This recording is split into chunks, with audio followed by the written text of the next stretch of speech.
Scooby Doo. The Scooby Doo Show, 1976 to 1978. A timeless classic, The Scooby Doo Show is a popular cartoon series produced by Hanna-Barbera. This edition of the Scooby Doo brand is especially noteworthy since it added new features that would become famous in later Scooby Doo media, while also improving the structure of previous series, such as Scooby Doo, Where Are You? By combining humorous scares with cooperation, camaraderie, and traditional whodunit narrative. The show, which was divided into 3 seasons and had a total of 40 episodes. We all did want to be part of the Mystery Inc. gang, didn't we? So, without further ado, let us jump back into a nostalgic recap of the show. Also, we could be a fun gang too, the cartoon lovers who gather together for these videos. It would mean a lot for us if you liked and subscribed the channel. What do we do, Fred?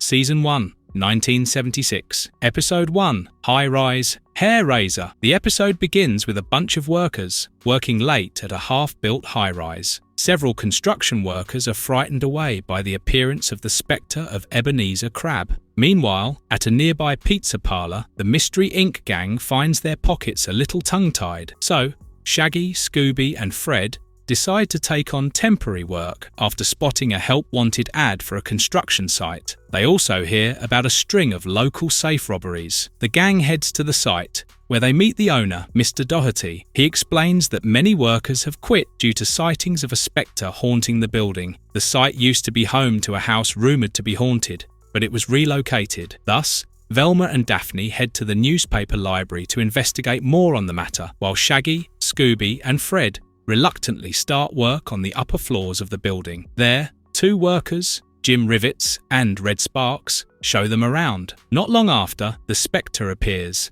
chasing Scooby and Shaggy across narrow beams, and they rush to tell Fred what happened. On the other hand, at the library, Velma and Daphne discover that Ebenezer Crab once lived on the site. Accused of witchcraft for his ageless appearance, Crab eventually disappeared, but legend says he returns every 20 years to regain his youth. Daphne calculates that, if true, Crab would be at least 180 years old by now. The 2 head back to share their findings with the rest of the gang. Once they exchange their information, Velma, Scooby and Shaggy go to Crab's old house, where they meet Nettie Crab, his great-great-great-granddaughter. She allows them to explore, and they discover several oddities along with a slip of paper. However, before Velma can examine it further, Nettie interrupts and offers them tea, claiming Ebenezer will arrive soon. Uneasy with speculation, considering Ebenezer is supposedly dead, the trio leaves and discreetly takes the paper they found. Later,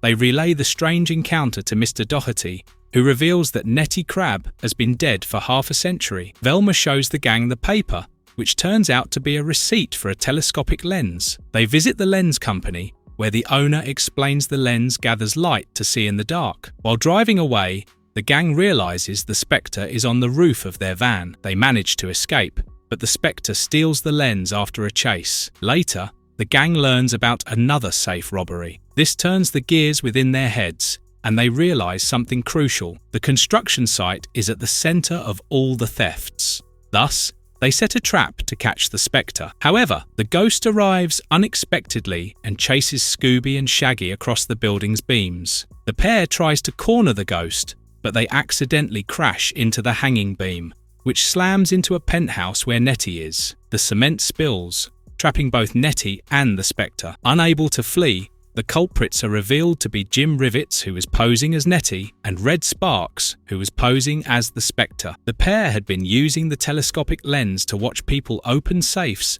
and learn their combinations. They invented the haunting to stop construction, which was blocking their view of the robberies. The episode comes to an end with Scooby finding the stolen money hidden in a plant. For his immense bravery, Scooby is rewarded with a special pizza-shaped police badge. Then slam it closed. Episode 2. The Fiesta host is an Aztec ghost. The episode begins with the Mystery Inc. gang visiting the vibrant village of Cinco in Mexico, ready to enjoy a fiesta. But as they drive, they spot an enormous footprint in the road. They brush it off and continue on their way, only to find the village eerily abandoned. As they step into the empty plaza, a massive Aztec statue looms behind them, roaring to life. Oblivious to the statue's movement, the gang notices a figure in the distance. Shaggy and Scooby investigate, but are spooked by a smaller stone statue in the plaza. Later at the hotel, Scooby fetches luggage from the van only to encounter the moving statue again. He rushes back, frantically trying to warn the gang, but before they can decipher his panicked barks, a man interrupts them. He introduces himself as Juan Martinez, the hotel owner, and explains that the village is being targeted by the ghost of Catazuma, an Aztec spirit. The fiesta is cancelled on that account, and at night, a phantom barge is said to float down the river, only to vanish mysteriously. That night, Shaggy and Scooby are mysteriously targeted by the Aztec statue again. Later, the gang meets archaeologist Professor Stonehack and his wife, Elena. The pair reveal they accidentally unleashed the ghost of Catazuma while exploring his tomb. As the couple leave, the gang spots Catazuma materializing and watches as he takes away Professor Stonehack. Determined to investigate, they borrow a boat and venture down the river. The phantom barge appears, barreling toward them before dematerializing suddenly. They dock and find enormous footprints, making them curious about the whole situation. Thus, Shaggy and Scooby follow the prints while Fred, Daphne and Velma investigate the pyramid. Soon, both groups are chased, one by Catazuma, the other by the Aztec statue. The gang eventually reunites at the pyramid and uncovers a suspicious clue, running electricity in an ancient site. The gang decides to investigate again by forming two groups. Fred, Daphne and Velma find a movie projector and realize it's used to shrink Catazuma to human size. They narrowly escape as he chases them. Meanwhile, Shaggy and Scooby stumble upon a vacuum cleaner rigged to spew smoke, which the villains have used to enhance their eerie setup. Chaos ensues as the stone monster appears again, but the gang discovers a secret moonlit passageway in the pyramid. Using mirrors to direct the moonlight, they unlock a hidden escape route. Once outside, they spot Catazuma and the statue stealing valuable treasure onto the phantom barge. The gang follows the barge and uncovers its trick, a hidden passage activated by a lever under a bridge. To outwit the villains, the gang disguises themselves, hoping to spook the culprits. But the plan goes haywire, leading to a classic Scooby chase. In the end, the villains were unmasked to be Professor Stonehack and Elena. Their elaborate hoax was designed to scare everyone away while they looted the pyramid. The episode ends with the fiesta being on track again. It is interesting to note that, to the best of our knowledge,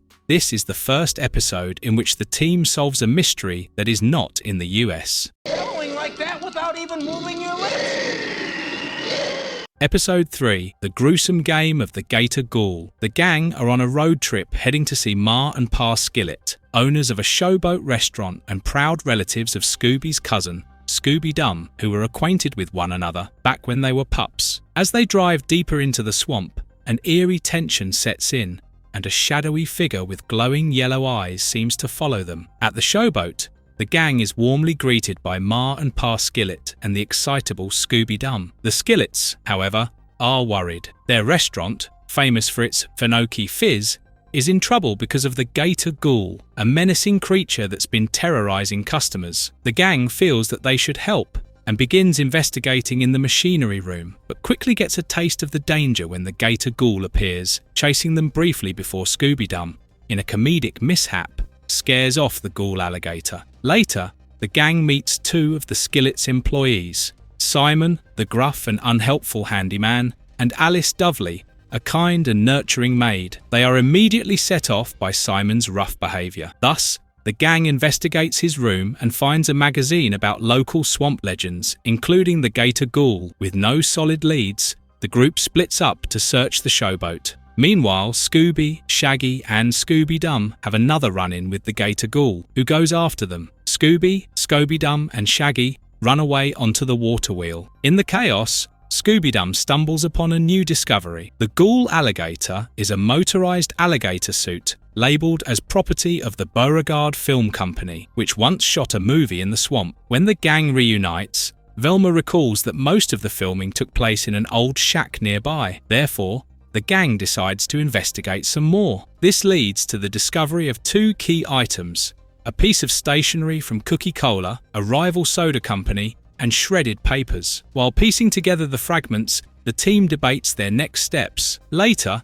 when Shaggy was preparing a snack, he incidentally steps in the sticky batter, inspiring Fred to concoct a trap using the fritter batter as glue. The plan unfolds. Shaggy, Scooby, and Scooby Doo lure the Gator Ghoul into the kitchen while covered in flour to prevent sticking. The batter works like a charm, trapping the ghoul in its tracks. Meanwhile, Velma, having pieced together the shredded note, reveals it to be a termination letter from Coca-Cola to Alice Doverley. Unmasking the Gator Ghoul, the gang finds it is Alice who was fired from Coca-Cola and planned to exact revenge. Alice aimed to get ownership of Finoki Fizz and thus used the swamp legend to sabotage the skillets and sell it to Coca-Cola at a profit. The episode ends jovially with a celebratory meal, though Scooby accidentally eats Shaggy's sneakers, leaving everyone in fits of laughter. As the end credits pull up, one might notice how the Scooby Doo show used a re-recorded version of the Scooby Doo Where Are You theme song, making slight changes to the vocals and instrumentation.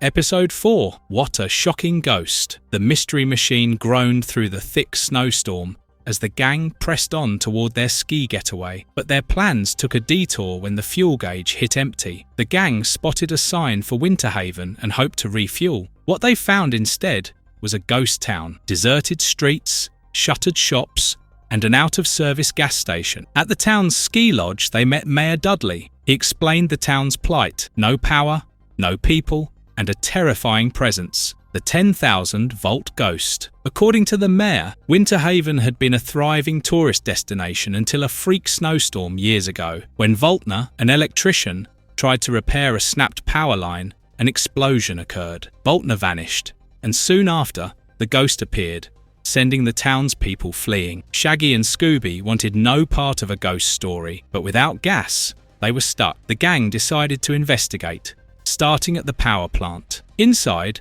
they met Mr. Collins, the plant owner and seemingly the last resident of Winter Haven aside from the mayor. Collins insisted the ghost was real, but Velma wasn't so sure. Splitting up, Shaggy and Scooby cooked burgers in a makeshift setup, only to realise the frying pan was heating up without a flame, powered by the ghost's electricity. The 10,000-volt ghost appeared, a crackling mass of light and heat, chasing the duo until they regrouped with Fred, Daphne and Velma. During their escape, Daphne noticed sunflower seeds scattered nearby. The gang followed the trail to an abandoned pet shop.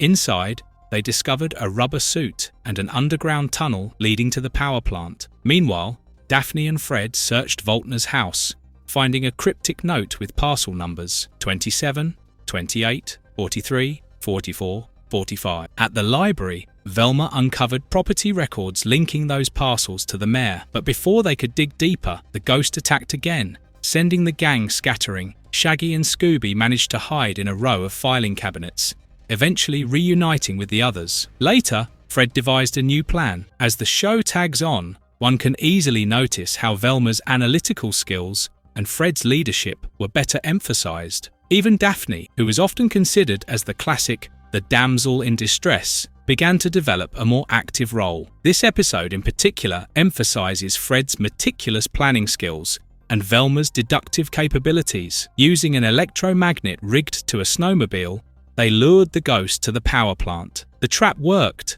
dragging the glowing figure into a snowbank. As the snow melted, it revealed the truth. The ghost was Voltner, alive and well, wearing a rubber suit powered by a battery pack. It didn't end there though. The mayor had orchestrated the entire scheme, using Voltner to scare the townspeople away. Their plan unraveled thanks to a simple oversight. Voltner's shoes were coated in birdseed from the pet shop, tying him to the ghost's lair. The episode ends with the culprits caught, power restored, and Winter Haven's charm returned. As the gang prepared to leave, Scooby tried to ski only to crash into a tree, earning a scolding from two squirrels. It's true! The headless horseman has come back!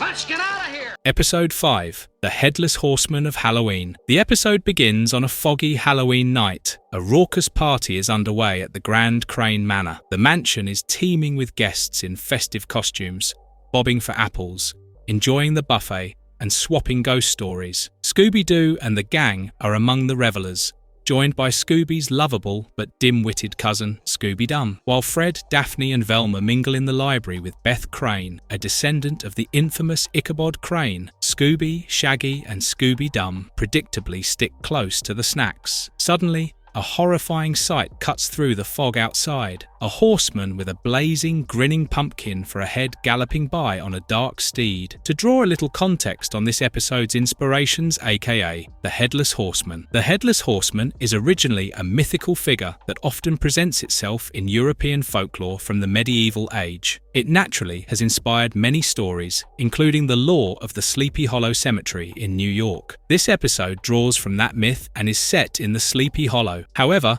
when the show was premiering, the Sleepy Hollow village in the USA was called North Tarrytown. Anyhow, Scooby, Shaggy and Scooby Dum scream and flee indoors to warn the others about the Headless Horseman. Beth pales as they recount their encounter, convinced the Headless Horseman has come back to haunt her family. Before anyone can react, the Headless Horseman crashes the party, sending guests fleeing. Apparently, the Headless Horseman wants a head now. This is also a reference to the lore of Sleepy Hollow, where the Headless Horseman goes out at night to search for his missing head. Velma leads Scooby, Shaggy and Scooby Dum upstairs to search for clues while Fred and Daphne stay behind with Beth and her aunt, Mrs. Crane. As Velma heads back downstairs, Shaggy and the Scoobies stumble upon the horseman again and barely escape. Yet when they bring the others back, the ghoul has vanished. Amid the chaos, though, a new figure appears. Beth's cousin, Elwood. He claims the horseman isn't after heads, but Mrs. Crane's priceless diamond necklace, which she recently acquired. Elwood offers to take the necklace to the bank for safekeeping, disappearing into the fog. Moments later, the horseman is spotted again, this time seemingly with Elwood's head. The gang discovers Elwood's abandoned car and a few odd clues, a photo with sticky residue, missing car keys, and a newspaper clipping about a UFO sighting. Fred and Velma piece the clues together and race to the airport, suspecting Elwood is behind the scheme. Sure enough, they find him disguised as the Headless Horseman, attempting to flee on a private plane. A wild chase ensues, with Scooby and Shaggy accidentally boarding the plane. Their clumsy antics foil Elwood's escape, and the plane crashes into a nearby field. Elwood admits to concocting the haunting to steal the necklace and escape his financial troubles. His bankrupt shoe company, Apex, was the biggest clue, hidden in a newspaper Shaggy found. As the case wraps up, Scooby Dum hears the word clue and scampers off in search of more. Moments later, a splash echoes through the grounds. The gang rushes outside to find Scooby Dum emerging from a pond, proudly holding a fish, leaving everyone laughing as another spooky night is solved. The master wants you. Come. Episode 6. Scared-a-Lot in Camelot. It starts off with Shaggy and the rest of the Mystery Inc. visiting Shagworthy, Shaggy's uncle, in New England, when the gang detours for a while to see a magic show by the renowned magician Zarko. When Zarko asks Shaggy and Scooby on stage for the classic soaring in half trick, things go hilariously awry. The audience sees this incident as a spoil sport, and an irate Zarko blames Scooby and Shaggy. Embarrassed, the gang hurries off to Shagworthy's castle. The scene shifts, and upon arrival, they're met by Clarence, the castle's caretaker, who warns them of the curse of Camelot. He claims the castle is haunted by the ghost of Merlin and his sinister accomplice, the Black Knight. The legend of King Arthur and Merlin is an age-old Celtic story. In various iterations, Merlin the magician can be a villain or a hero. The episode draws heavily from the references, but follows the trail of Merlin being a villain. Worse, Shagworthy has mysteriously vanished. Before they can ask more, Merlin and the Black Knight make a dramatic entrance, threatening the group before kidnapping Clarence. Determined to find Shagworthy, the gang ventures into the castle's dark, twisting corridors. They stumble upon a secret room housing replicas of King Arthur and his knights. To their shock, ghostly apparitions rise from the statues and chase them. During the chaos, Shaggy and Scooby are captured by Merlin and the Black Knight, who hypnotize them to attack Fred, Daphne, and Velma. While hiding in the library, the rest of the gang finds signs of a struggle and a red silk scarf, an odd clue. Meanwhile, the entranced Shaggy and Scooby attempt to drop a chandelier on their friends, but the gang snaps them out of the evil influence with the ultimate cure-all, Scooby snacks. As a dazed pair, Shaggy and Scooby have no memory of their possession. Anyhow, their search continues, leading them to the dungeon where they find Shagworthy chained. He explains that Merlin and the Black Knight appear every night at precisely 12:15. Though puzzled by the timing, the gang presses on. In the treasure room, they discover it ransacked before being ambushed by the ghostly knights. Fred, Daphne and Velma escape, while Shaggy and Scooby evade Merlin and the Black Knight by donning armor and posing as overly enthusiastic salesmen. In the tower, Velma uncovers an electronic organ suspiciously connected to the ghostly activity. The gang devises a plan to trap the villains, but as usual, it goes awry. After a chaotic chase, Scooby and Shaggy accidentally entangle Merlin and the Black Knight in a massive tapestry. Unmasking begins, revealing Clarence as Merlin and the Knight is some random paid conman. However, Velma feels this is not the summary, and something is still not checking the box. Fred pulls off Clarence's mask to expose the real culprit, Zarko the magician. Velma explains it all. The ghostly knights were illusions controlled by Zarko through the organ. The silk scarf, a magician's tool, was a critical clue, and Merlin's appearance at 12:15, Zarko's show ended at midnight, leaving just enough time for him to reach the castle. His motive? Shagworthy's hidden jewels. With the case closed, Shagworthy throws a celebratory feast. The episode ends with laughter, as Uncle Shagworthy reveals his priceless jewels were safe all along, hidden in the refrigerator. Episode 7, The Harum Scarum Sanitarium. The episode begins with the Mystery Inc. gang driving down a dark, rain-soaked road late one stormy night, returning from a fun trip to Niagara Falls. As thunder rumbled overhead, Fred admitted they might be lost. When they pulled over to ask a Canadian Border Patrol officer, Officer Oldfield, for directions, he warned them to avoid the old sanitarium up the road. According to him, it is haunted by the ghost of Dr. Coffin. Still, the gang pressed on. A lightning strike knocked a signpost askew, pointing them down the wrong road, straight toward the sanitarium. They soon found themselves following an ambulance to the shady sanitarium. From their van, they saw paramedics carrying a still figure inside. Velma frowned, naturally thinking, why would they admit someone in the middle of a stormy night? As they stepped out to investigate, two snarling guard dogs lunged at them, but their barks quickly softened into happy yips. The dogs wandered off, seemingly enchanted. A man appeared at the doorway, introducing himself as Dr. Tewksbury, the head of the sanitarium. He invited the gang in for dinner, explaining how the dogs respond to different kinds of music. They're perfectly tame if you know the right tune. Over dinner, Tewksbury revealed he'd been Dr. Coffin's assistant. He also tells them how strange things happen within the facility and how the patients are often missing. Determined to get to the bottom of the mystery, the gang decided to stay the night. Fred,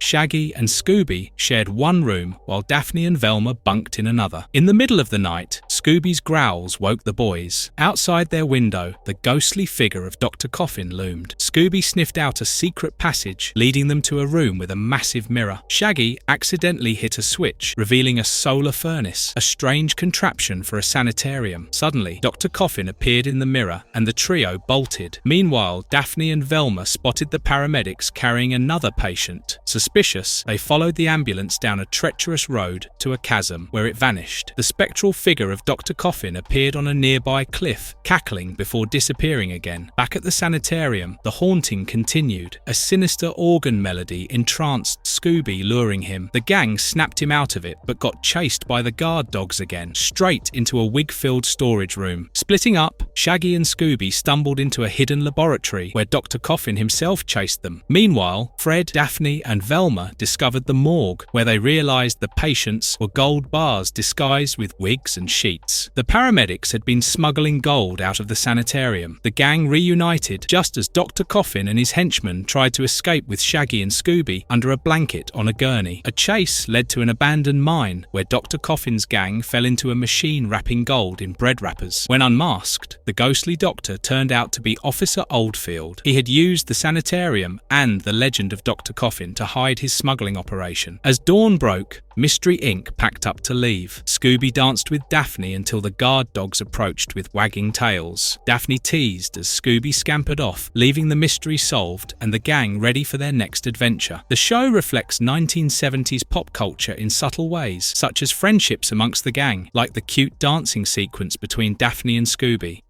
Episode 8, The No-Faced Zombie Chase Case. The Mystery Inc. gang is enjoying dinner at a cozy sandwich shop when Scooby Doo catches sight of something peculiar next door, a zombie-like figure with no face, cloaked in pink, robbing the coin shop. Interestingly, many fans have spotted several animation mistakes in this series, like here. The coins are wrongly spelled as keons. Anyhow, Scooby frantically told the gang, who called the police. However, the skeptical lieutenant brushed off the claim. The coin shop owner, panicked, revealed that the thief had stolen the golden galleon, a rare, supposedly cursed coin. Determined to solve the mystery, the gang sprang into action. Their investigation led them to the nearby Dilly Dally Dolly Company, a factory eerily quiet at night. There, a grouchy night watchman warned them off the premises. Undeterred, Fred devised a plan to break in. Scooby was sent through an open window, while Fred and Shaggy were hoisted up on a forklift. Unfortunately, a car pulled up, thus making Velma and Daphne hide in a crate. Things went awry when the driver unknowingly moved the crate into a garage, trapping the girls. Fred, Scooby, and Shaggy raced to rescue them just before stumbling upon the factory's owners, Mr. Dilly and Mr. Dally. After hearing about the zombie, Mr. Dilly and the watchman went off to investigate, while Mr. Dally stayed behind. However, the no-face zombie soon got hold of Mr. Dally, leaving the gang to fend for themselves. In the office, Velma uncovered a magazine with several pages torn out, an extraordinarily interesting clue. But before they could investigate further, the zombie attacked. In the chaos, the gang managed to swipe the golden galleon, but were soon confronted by another bizarre foe, a giant gorilla. Scooby and Shaggy's escape led them to a cafeteria, where they hilariously tangled with a rogue popcorn machine. Regrouping, they phoned the lieutenant, who instructed them to wait at the factory. But the zombie and gorilla reappeared, leading to another frantic chase. The zombie reclaimed the coin, and Scooby accidentally tumbled into a duplication machine, creating a pack of Scooby clones. Meanwhile, Velma deduced the torn magazine pages were critical and sent Shaggy and Scooby to retrieve a fresh copy from a newsstand. On their way back, the gorilla reappeared, forcing them to flee to the factory. Fred, Daphne, and Velma managed to get back the coin from the zombie again, only for it to be taken once more in a showdown involving the lieutenant, the gang, and the strange villains. After a final chase, the gang crashed into the no-face zombie, revealing it to be a computerized robot. The gorilla, however, was unmasked as none other than Mr. Dilly. It turned out he had programmed the robot to steal the golden galleon after reading about its value in the magazine. To cover his tracks, when Mystery Inc. got close, he donned the gorilla suit and locked Mr. Dally and the night watchman in a storeroom. With the mystery solved, Mr. Dally offered to get the factory's cafeteria up and running, but when Scooby and Shaggy eagerly ordered burgers, they discovered the duplicate Scooby Doos had devoured them already. Episode 9, Mamba and the Voodoo Hoodoo.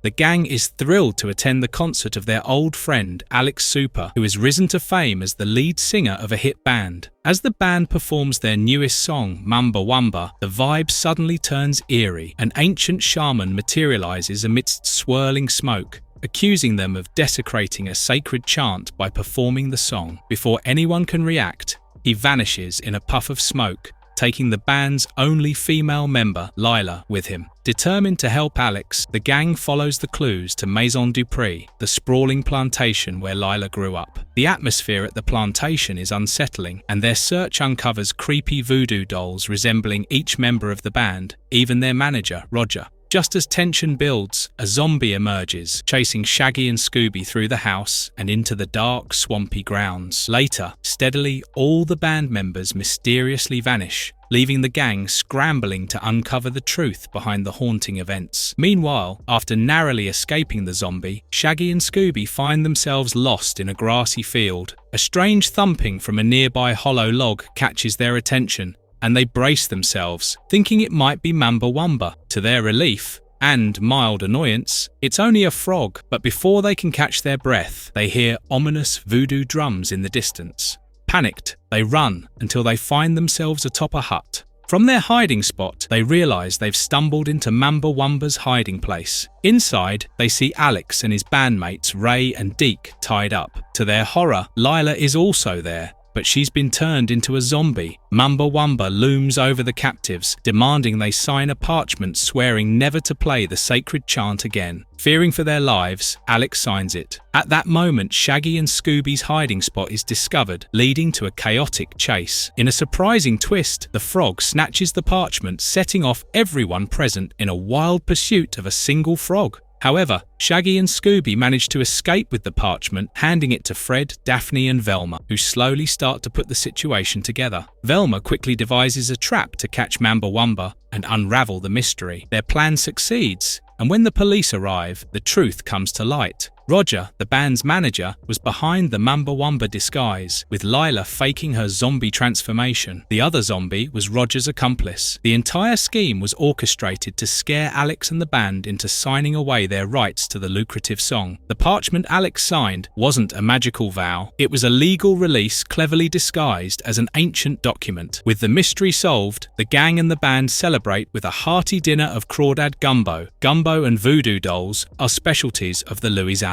Unfortunately, the mischievous frog gulps it all, prompting Shaggy to joke about making frog gumbo instead. Episode 10, A Frightened Hound Meets Demons Underground. The episode begins at a large construction site where a crane lifts an iron beam high into the air as a worker steadies it below. Suddenly, a puff of pink smoke erupted and a giant red demon with wings appeared, its claws slashing through the air. The worker leaped onto the swinging beam, narrowly avoiding the demon's swipe, but not before its fiery hand left a burned handprint on the metal. Meanwhile, at a nearby diner, Fred, Daphne, Velma, Shaggy and Scooby were enjoying dinner while discussing a newspaper article about recent demon sightings. 5 incidents had been reported at the same construction site. Intrigued, the gang decided to investigate. At the site, they met the frantic owner, Mr. Crenshaw, whose office had just been ransacked. He claimed the demons were after an ancient talisman meant to banish them underground. Daphne discovered a matchbook labelled The Crow's Nest. Crenshaw explained it was a waterfront hotel, so the gang headed there next. At the Crow's Nest, they spoke with Sally, the manager, who revealed that the demons had been tampering with her as well. A grizzled sailor named Albert Tross warned the gang about demons prowling the docks at night. Splitting up to search, Shaggy and Scooby encountered the demon and fled, breathlessly recounting their story to the others. It is then that suddenly Sally bursts in, claiming the demons had taken Albert. She led them to her basement, revealing a hidden entrance to an underground city. As they explored, the gang became separated. Shaggy and Scooby had another run-in with the demon, while Fred, Daphne and Velma discovered a sealed steel lid that supposedly led further underground. Their search led them to a creepy wax museum filled with statues of classic monsters. They noticed one demon statue missing from the exhibit. Suddenly, Daphne was snatched by the demon. The gang split up to find her, with Shaggy and Scooby eventually discovering her stuffed inside an old piano. Meanwhile, Velma found a tampered bottle in a nearby drugstore, releasing pink smoke identical to what appeared with the demon. Reuniting, the gang was again pursued by the demon, fleeing back to the construction site to find Crenshaw's office in ruins and Crenshaw gone. In the underground city, the demon chased Shaggy and Scooby, who accidentally crashed a cable car into an old wall, leading back to the wax museum. To their shock, all the demon statues were gone. Hatching a plan, the gang rigged some of the monster statues onto the cable car rails, scaring the demon into an underground tunnel. Following it to Sally's basement, they uncovered a chest of gold coins, and Albert Tross reappeared. Scooby's clumsiness revealed the truth. Albert was a disguise. Pulling off the mask, the gang exposed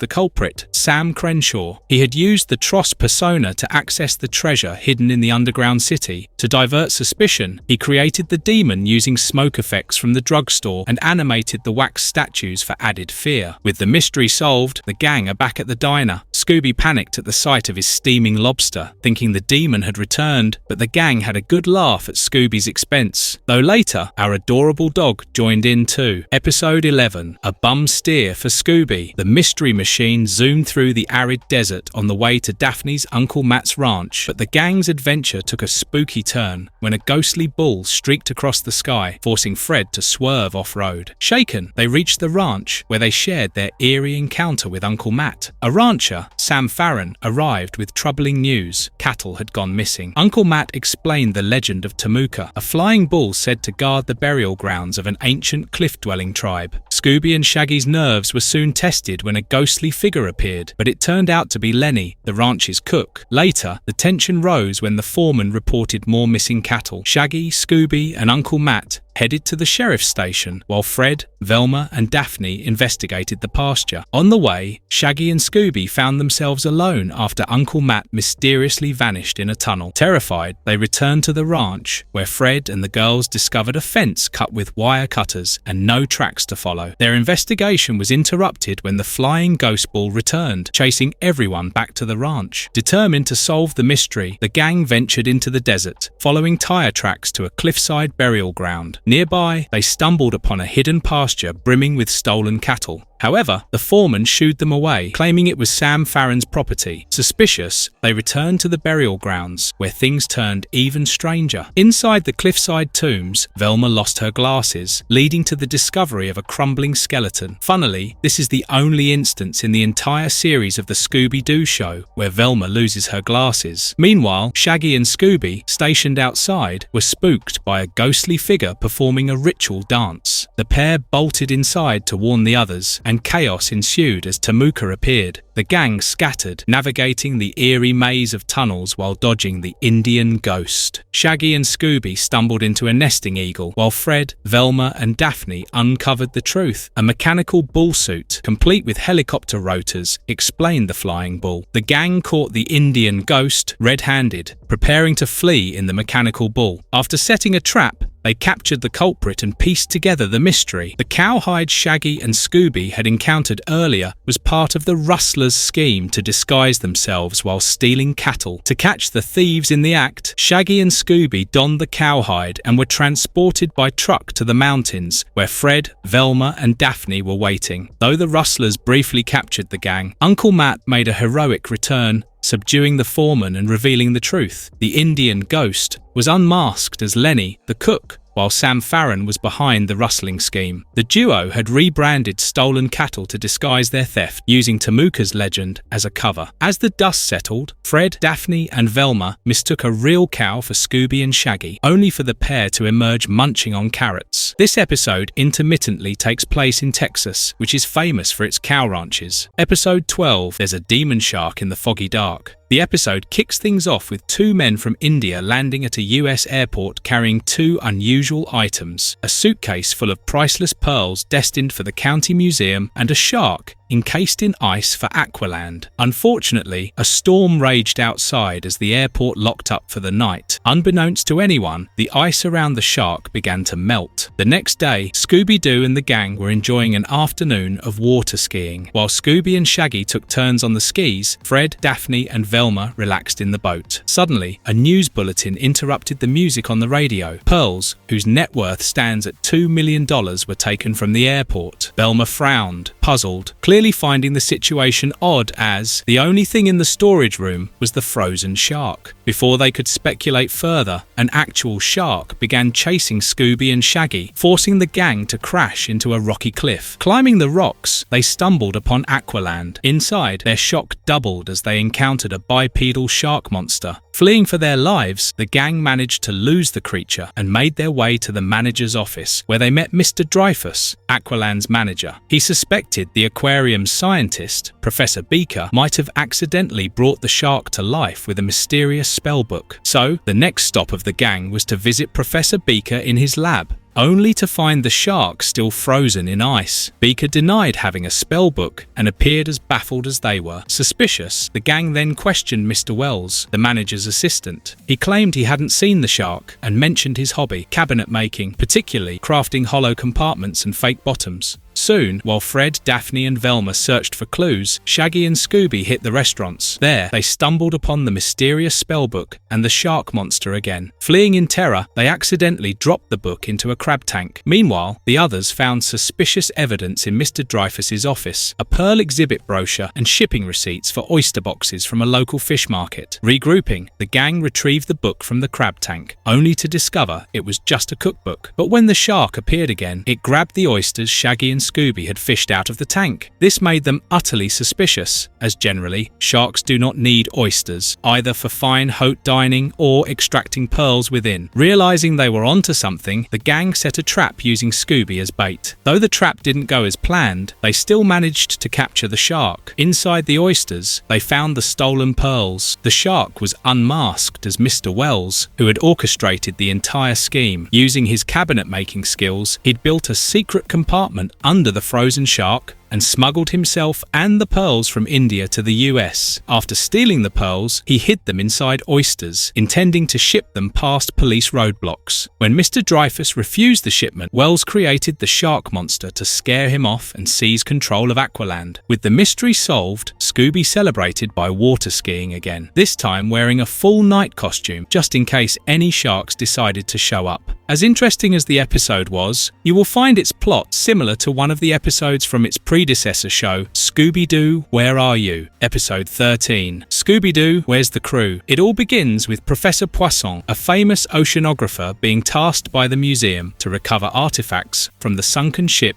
Diablo Doro. Joining him on the ship Sea Prowler is the Mystery Inc. gang. Their operator, Mr. Carp, warns them of ghostly tales, the vengeful Captain Pescado and his monstrous sea crew guarding the wreck. Brushing off the warnings as folklore, the professor insists on anchoring over the Diablo Doro. However, that night, the gang settles into an uneasy sleep. Scooby, Shaggy and Fred are awoken by eerie sights. Captain Pescado's ghost, a kelp monster and an octopus-like creature lurking beyond their cabin window. They alert Daphne and Velma, and the group ventures onto the deck, only to find wet footprints leading aboard. Suddenly, the spectral captain and his monstrous henchmen appear, prompting the gang to scatter in terror. Mr. Carp and his deckhands, frightened out of their wits, flee in a lifeboat, leaving the Sea Prowler eerily quiet. The next morning, the professor's cabin is ransacked and he is missing. Among the mess, they find a cryptic note with IMCMMSC, making the gang ever curious. Determined to find the professor, the gang splits up. Nevertheless, Shaggy and Scooby explore the galley, only to be trapped by the octopus monster. Meanwhile, Daphne, Velma and Fred get locked in a storage room, but escape through a ventilation shaft. Velma gets locked again, now alone, climbs out through the smokestack and spots the lifeboat Mr. Carp and his crew used, eerily abandoned and covered in kelp. However, reuniting, the gang heads to the radio room, where Velma, Shaggy and Scooby send a Morse code distress signal. Unfortunately, the transmission attracts the monsters, who give chase. Meanwhile, Fred and Daphne see Captain Pescado diving back into the wreck. With scuba suits in tow, Scooby, Shaggy and Velma descend to the Diablo Doro. Inside the wreck, they spot scuba tanks, an odd necessity for ghosts. Scooby clumsily uncovers a hidden treasure room and the ghostly villains themselves. The trio flees to the surface, pursued by the monsters. Back on the Sea Prowler, they find Fred and Daphne bound and the treasure hastily hidden in the brig. Velma realizes the treasure is being smuggled aboard piece by piece. Thus, using a metal detector, they locate both the treasure and the missing Professor Poisson. But before they can call for help, Captain Pescado and his crew climb aboard for one last showdown. With quick thinking, the gang traps the villains in a sturdy net just as the Coast Guard arrives. The unmasking reveals the truth. Captain Pescado is none other than Mr. Carp, and the kelp and octopus monsters are his deckhands, McFinn and McGill. The note, IMCMMSC, was a scrambled clue left by the professor. Another mystery is solved on a jovial note. They joke about Scooby being a $6 million dog, which is a sly reference to the $6 million man.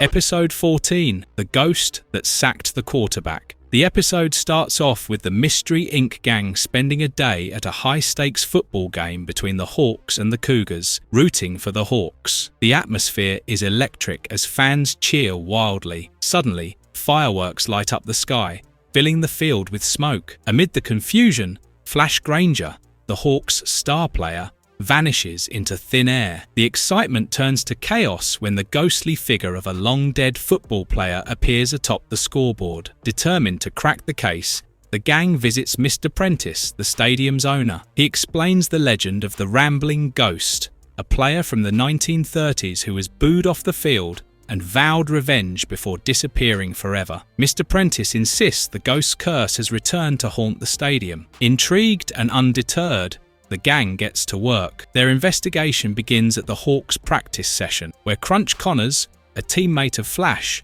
warns them to back off. Undeterred, they head to the area where Flash was last seen. While searching, Crunch starts running drills, only to vanish into thin air too. Moments later, the ghost appears, sending everyone scattering in fear. Scooby and Shaggy, as usual, end up in a string of comical encounters. They sneak into the locker room and discover an old newspaper clipping. But before they can share it, the rambling ghost appears, snatches the clipping, and chases them through the showers and steam room. Eventually, they escape and regroup with the others. Fred reports that he, Daphne, and Velma saw the ghost entering the scoreboard. Investigating, they find the room in shambles and encounter Mr. Ellsworth, the scoreboard operator, who claims the ghost attacked him. Suspicious but still searching for answers, the gang crosses paths with Bulldog, another player, who insists he also saw the ghost near the scoreboard. The gang uncovers a hidden trapdoor on the field, leading to the old stadium buried beneath the new one. Following the tunnels, they split up. Velma, Scooby, and Shaggy stumble into a dusty Hall of Fame room and spot the ghost with the newspaper clipping. In a chaotic escape,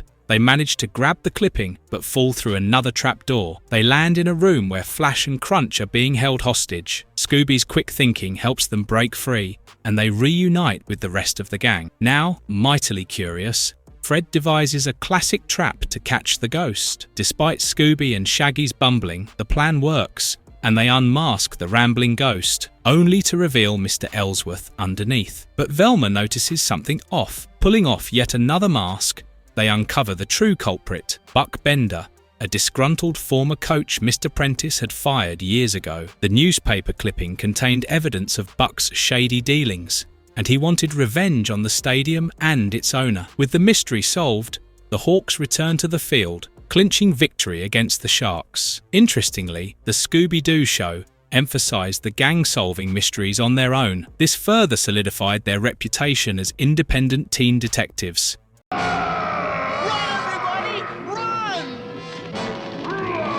Episode 15, The Ghost of the Bad Humor Man. The episode begins with Shaggy driving the Mystery Machine along a winding road. You can notice that the iconic Mystery Machine van got subtle redesigns in this series, with brighter colours and new details like window shading. These changes kept the van looking fresh while maintaining its classic look. Suddenly, a black cat darted across the road, making Shaggy lose control. The van then skidded into the garage of the Happy Humor ice cream factory. As they inspected the scene, they found blown tyres and an inexplicable pile of popsicles in the middle of the road. The radio crackled with breaking news. An armoured car carrying $2 million had been nicked. The gang decided to look for a phone inside the factory. They were greeted by Mr. Grizzly, the night watchman, who warned them about the Technicolor Phantoms, 3 eerie figures that roamed the factory. He led them to a phone, but when Velma tried to use it, a chilling voice came through, warning them to leave. Before they could process what was happening, the Phantoms appeared. 1 chocolate, vanilla, and strawberry. The gang met Avery Queen, the factory's owner, hobbling on crutches with a cast on his leg. Fred suggested that Daphne and Velma stay with Mr. Queen while he, Shaggy, and Scooby search the factory. Shaggy and Scooby tried to sneak off to guard the Mystery Machine, but were cornered by the Vanilla Phantom, who locked them in a freezing room. Meanwhile, Fred, Daphne, and Velma discovered a parking garage filled with ice cream trucks. But something was off. The trucks were so heavy they cracked the floor. Before they could investigate further, the Strawberry Phantom chased them away. Shaggy, wearing a brown coat to stay warm, accidentally tricked the Strawberry Phantom into thinking he was the Chocolate Phantom. However, the real Chocolate Phantom showed up then, and Shaggy was exposed, forcing him to flee. Eventually, he and Scooby reunited with the gang, only to be pursued by the Strawberry Phantom once again. Fred's attempt at setting a trap backfired when Shaggy got caught instead. Suspicious of Mr. Queen,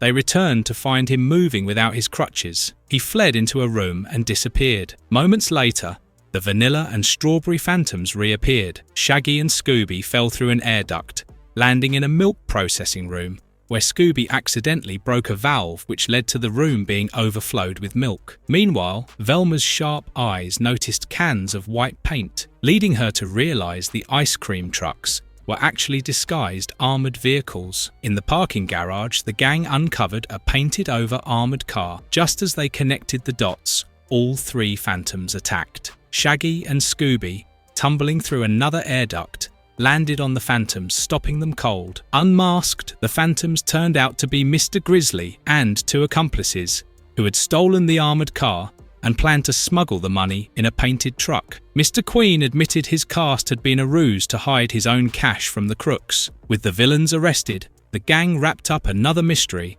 while Shaggy and Scooby celebrated with mountains of ice cream. Let's follow them. Maybe they'll lead us to a way out of this place. Episode 16, The Spirits of 76. The episode begins with the gang taking a trip to Washington, D.C., only to get caught in a sudden rainstorm. Seeking shelter, Shaggy suggests they visit the Smithsonian Institute. Once inside, they notice the museum is eerily empty. A passing security guard warns them the museum is haunted and advises them to leave before closing time. Fred, ever observant, notices the guard's shoes are squeaky and wet, hinting at something suspicious. Exploring the exhibits, the gang comes across a Traitors of American History tableau featuring wax figures of Benedict Arnold, William Demont, and Major Andre. As they move on, Scooby sniffs William's dummy but gets pushed away, startling him. Hiding under a large locomotive on display, Scooby unwittingly activates it, sending the machine into motion. The chaos causes him to fall through a trapdoor and land in an old cotton gin that switches on by itself. Realizing Scooby is missing,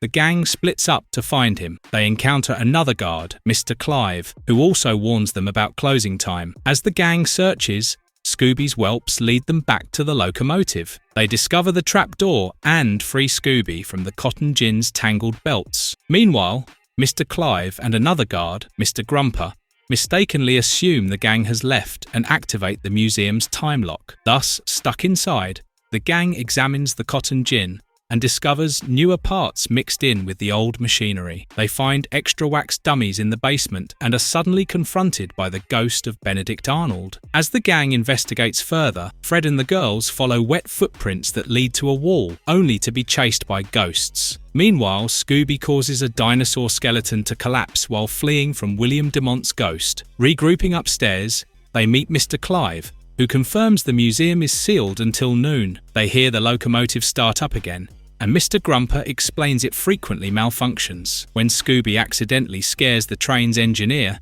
Mr. Willett, Velma notices his wet footprints. The gang pieces together that both the cotton gin and the train are connected to the ghost's activities. Later in the basement, Velma discovers hidden levers and newer machinery tied to the cotton gin. A secret passage reveals a flooded tunnel leading to a breached wall, bags of money, and printing presses. After a daring chase, Scooby traps the ghosts using an antique plane. The gang unmasks them. The ghost of Major Andre is an ordinary henchman, while William Demont's ghost is Mr. Willett, and to everyone's surprise, Mr. Clive is the ghost of Benedict Arnold. Then, a person from the government side arrives to arrest the culprits. The gang explains the scheme. Using the museum's machinery, the thieves drilled into a storm drain connected to the mint to steal unprinted bills. The locomotive's noise masked the drilling, and the guards unknowingly helped by thinking the museum was empty. However, the plan was futile. The money lacked serial numbers, seals, and signatures, making it worthless. As Shaggy laments the wasted effort, Scooby eats one of the blank bills, prompting everyone to burst into laughter. Another mystery solved. The title of this mystery episode and its premise draws heavily from the history of the American Revolutionary War. The way Daphne explains Benedict Arnold's origins is a fair proof of that.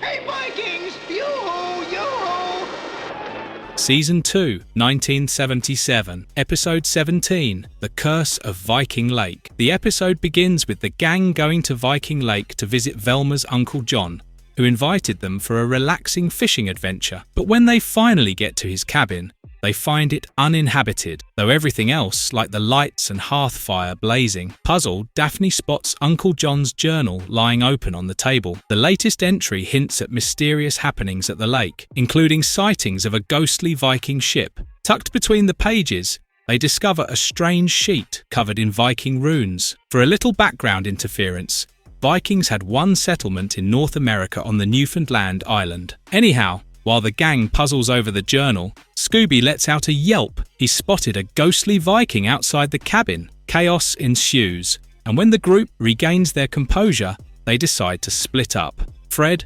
Velma, and Daphne investigate a couple of footprints leading into the forests, while Scooby and Shaggy nervously search along the lake. By the water, Scooby and Shaggy catch sight of the eerie Viking ship gliding through the mist. Their curiosity quickly turns to terror as 3 ghostly Vikings charge toward them in the moonlight. The duo sprints away, screaming all the way back to the cabin. Later, the duo gets back together with the gang and heads into town to inform the sheriff of Uncle John's disappearance and their strange sightings. The sheriff shares some troubling news. 2 young geologists have also gone missing while researching Viking Lake. As curious as ever and determined to get answers, the gang visits the local museum, hoping to decipher the runes from Uncle John's journal. There, the museum curator, Mr. Hansen, explains that the runes describe an ancient Viking curse, supposedly unleashed when a burial ground was disturbed. Armed with this ominous knowledge, the gang returns to the lake. Fred, Velma, and Daphne discover a hidden cave containing a massive painting of a Viking warrior. As they explore, they're chased by one of the ghostly Vikings and accidentally trigger a trap, becoming sealed in a hidden room. Meanwhile, Scooby and Shaggy, hungry but undeterred, stumble upon their friends and manage to free them. Together, they discover a secret elevator that leads to an underground cavern. Inside, they witness the Vikings loading machinery from the ghost ship onto a railway system. Another interesting thing is that they find steam turbines powering the machinery but can't immediately figure out the purpose. Thus, they decide to explore further and they spot Uncle John trapped in a cage hanging from the ceiling. Thinking fast, Scooby rescues him. Freed, Uncle John rushes to fetch the police while the gang sets a trap. After a chaotic chase, they manage to capture the Vikings, unmasking them as Mr. Hansen and the missing geologists. The trio had discovered uranium along the lake's shore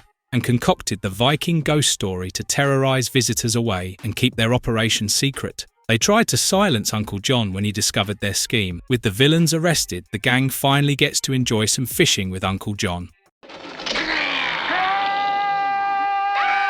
Episode 18, Vampire Bats and Scaredy Cats. The episode begins with the Mystery Inc. gang, joined by Scooby Doo, on the way to Great Skull Island, a place that is famous for its vampiric tales but more importantly is the true name of King Kong's home, to visit Daphne's friend Lisa, who is set to inherit a hotel owned by her family. Their adventure begins eerily when the ferry captain hands them a package to deliver to the hotel, a coffin. While carrying it, Shaggy and Fred accidentally drop it, releasing a bat when Scooby Doo curiously opens it. Once the gang reaches the hotel, they meet Mr. Drackle, who explains it's for an undertaker's convention. An interesting point to note, the name Drackle is inspired by the legendary Dracula character from Bram Stoker's novel. Lisa and her uncle, Leon, greet them warmly, and the gang decides to rest after their journey. However, that very night, Daphne wakes up to a vampire looking down at her. Instantly, she screams and summons the others,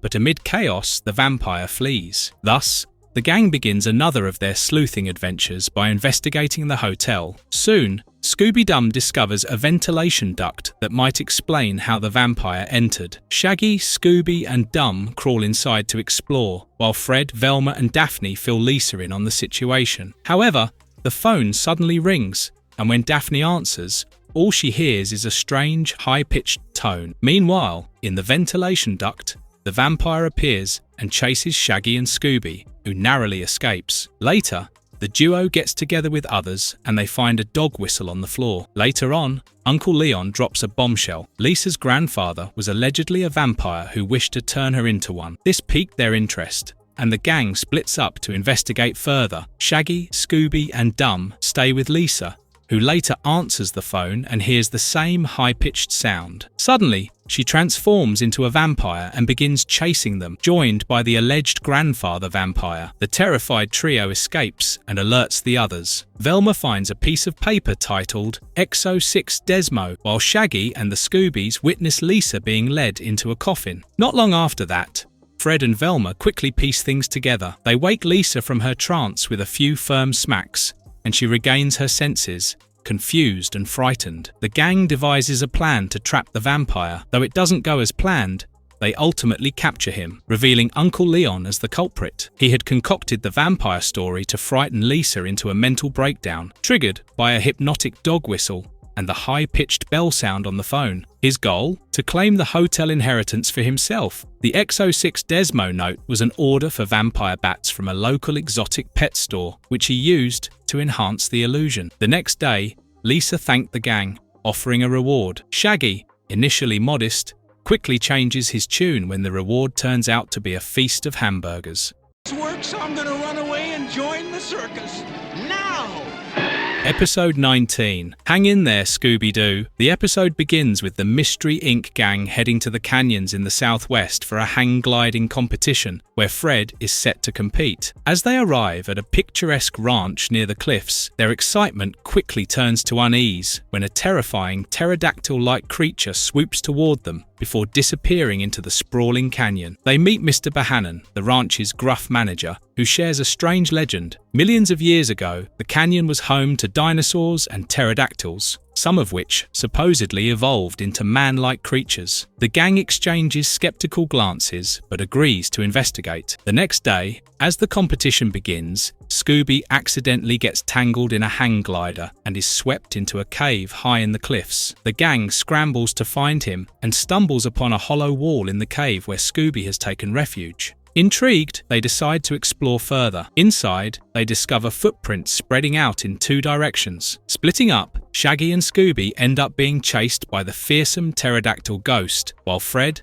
Daphne and Velma follow an eerie melody deeper into the cave. They find a discarded cassette tape and wonder why music is being played in such an isolated place. Returning to the ranch to regroup, they investigate the basement and catch Mr. Morbley, the handyman, burning a pile of papers. Before they can figure out what he's up to, he brushes them off, leaving them with more questions than answers. Determined to uncover the truth, the gang heads back to the caves, only to be relentlessly pursued by the pterodactyl ghost again. Their search leads them to a hidden recording studio packed with audio equipment and stacks of tapes. Finally, they return to the original cave, where they notice tire tracks leading into it. Following the tracks, they spot the ghostly pterodactyl, driving a car packed with records and music tapes. It's a bizarre sight, but it confirms their suspicions. After laying a trap, the gang manages to catch the ghost. When unmasked, it's revealed to be Johnny, a local who was using the legend of the pterodactyl to scare people away while he operated a music pirating scheme. Mr. Bohannon arrives on the scene, feigning ignorance, but Velma presents evidence tying him to the operation. Among the ashes of the papers Mr. Morbley burned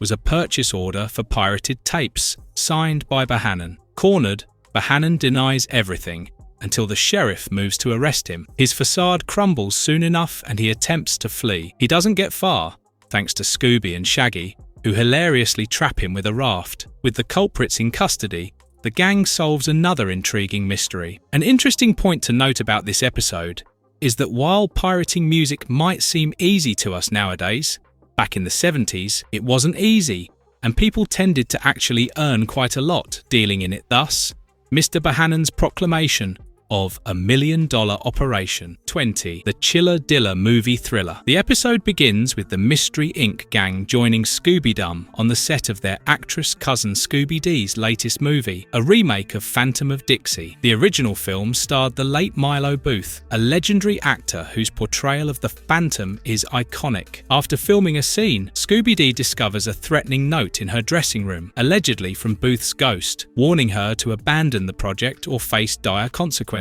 Worried, the movie's producer, Mr. Mogul, orders around-the-clock protection. Rod Kennedy, Scooby Dee's acting coach, and Jim Moss, the studio's security chief, are tasked with guarding her. The gang volunteers to join Scooby Dee on her train ride back to the West Coast to keep her safe. The train ride begins ominously as two mysterious men load a coffin onto the baggage car. That night, the Phantom emerges from the coffin and begins haunting the train. While searching for a midnight snack, Scooby Doo, Scooby Dum, and Shaggy encounter the ghostly figure and run back to warn the gang. They send Scooby-Doo to her private car for safety while they investigate. Velma, Scooby, and Shaggy discover mud near the coffin and find the conductor locked inside it, having been attacked by the Phantom. Before they can act, the Phantom bursts into Scooby-Doo's private car but disappears when the lights go out. Realizing they need a plan, the gang disguises Scooby-Doo as Scooby-Doo to lure the Phantom. However, their plan goes awry when Scooby-Doo is kidnapped and the Phantom swaps her with his own dog in a Scooby-Doo costume. The imposter fools the gang until they reach Boothville, a small town named after Milo Booth. Their train car detaches and rolls toward a graveyard, where they witness the Phantom heading to Milo Booth's mausoleum. Inside, they find Booth's coffin empty but escape after noticing strange clues, new mud that doesn't match the graveyard soil, and a shiny, unused key to the crypt. Later at Boothville's carnival, the gang visits the Milo Booth Film Museum and discovers an old reel of Booth's movies. Velma notices a critical detail. Milo Booth always wore spectacles, but the Phantom did not. They track down the Phantom and find the real Scooby-Doo tied up. After a wild chase, the Phantom and his dog are captured. The Phantom is unmasked as Jim Moss. He planned to replace Scooby-Doo with his dog, dressed as her, to gain control of her career and profit off her fame. He used the legend of Milo Booth to cover his tracks, staging the train diversion and the empty coffin to spook everyone. As the case is solved, the gang attends an awards show where Scooby-Doo wins the Golden Rover for the best canine actress. She kisses Scooby-Dum and Scooby-Doo, sending them into a blushing, silly spiral of laughter. Sadly though, this is the final appearance of Scooby-Dum in this series. Episode 21, The Spooky Case of the Grand Prix Race. The episode begins with Carl Conover, a speed racer, speeding down the Grand Prix time trials track when, out of nowhere, a ghostly apparition, a racer in a spectral car, emerges from the fog. In an instant, Carl and his car vanish, swallowed by the mist. The next morning, Mystery Inc. stumbles upon the story in the newspaper. Intrigued by the legend of the Phantom Racer, they head to the racetrack to investigate. They meet Mr. Osborne, the race sponsor, who explains the chilling tale. The Phantom Racer is said to be the vengeful ghost of a driver who tragically drove off a cliff in the fog years ago. Despite the hauntings, Mr. Osborne insists the race must go on to avoid financial ruin. The gang promises to solve the mystery before anyone else gets hurt. Their investigation takes an unexpected turn when Carl stumbles into the racetrack office, disheveled and terrified. He claims he escaped the Phantom Racer, but remembers nothing. The gang decides to start their search for clues at the site of Carl's disappearance. Following tire tracks, they arrive at a junkyard where they find a jet engine, oddly out of place among the wrecked cars. If you notice carefully, the jet looks awful like a North American F-86 Sabre fighter jet, which was up and running during the early years of the Cold War in 1949. Suddenly, an eccentric caretaker appears and mentions the Phantom has been haunting the antique car museum. The gang heads there, but with the doors locked, they sneak in through a window. Once inside, the Phantom Racer confronts them, chasing Shaggy and Scooby into an old car, which he shoves down a hill. The duo narrowly escapes, shaken but unharmed. Later on, back at the racetrack, the Phantom Racer makes good on his threat, abducting another driver, Ken Rogers, mid-race. Determined to lure the Phantom out, the gang devises a plan. Scooby and Shaggy will pose as racers to bait him. The plan works, but things go awry when the Phantom kidnaps Shaggy. Scooby, shaken but resolute, leads the gang to the junkyard to rescue their friend. In their search, Fred and Daphne discover a hidden underground cavern beneath the caretaker's house. Inside, Daphne and Velma stumble upon the stolen race cars, some partially repainted, along with books on magic and hypnotism. Meanwhile, Velma and Scooby find the Phantom trapping Shaggy behind a brick wall. Their rescue attempt fails, leading to a frantic chase, but they manage to free Shaggy. The reunited gang sets a trap, leading to a high-speed chase with the Phantom Racer in one of the stolen cars. The pursuit ends with the Phantom's capture, revealing him to be none other than Ken Rogers. His scheme was elaborate, using a jet engine in his car for speed, magnets to lift stolen cars, and hypnotism to erase the driver's memories. The old caretaker was just Ken in disguise, and the ghostly projection was a clever cover to scare off suspicion. With the mystery solved, the gang attends the Grand Prix to enjoy some speed racing. Episode Episode 22, The Ozark Witch Switch. The episode begins on a storm-ridden night with the Mystery Inc. gang en route to the Ozark River for a camping and rafting trip when disaster struck. A deserted back road deep in the woods claimed punctured all of their 4 tires. With no cell service and no nearby help,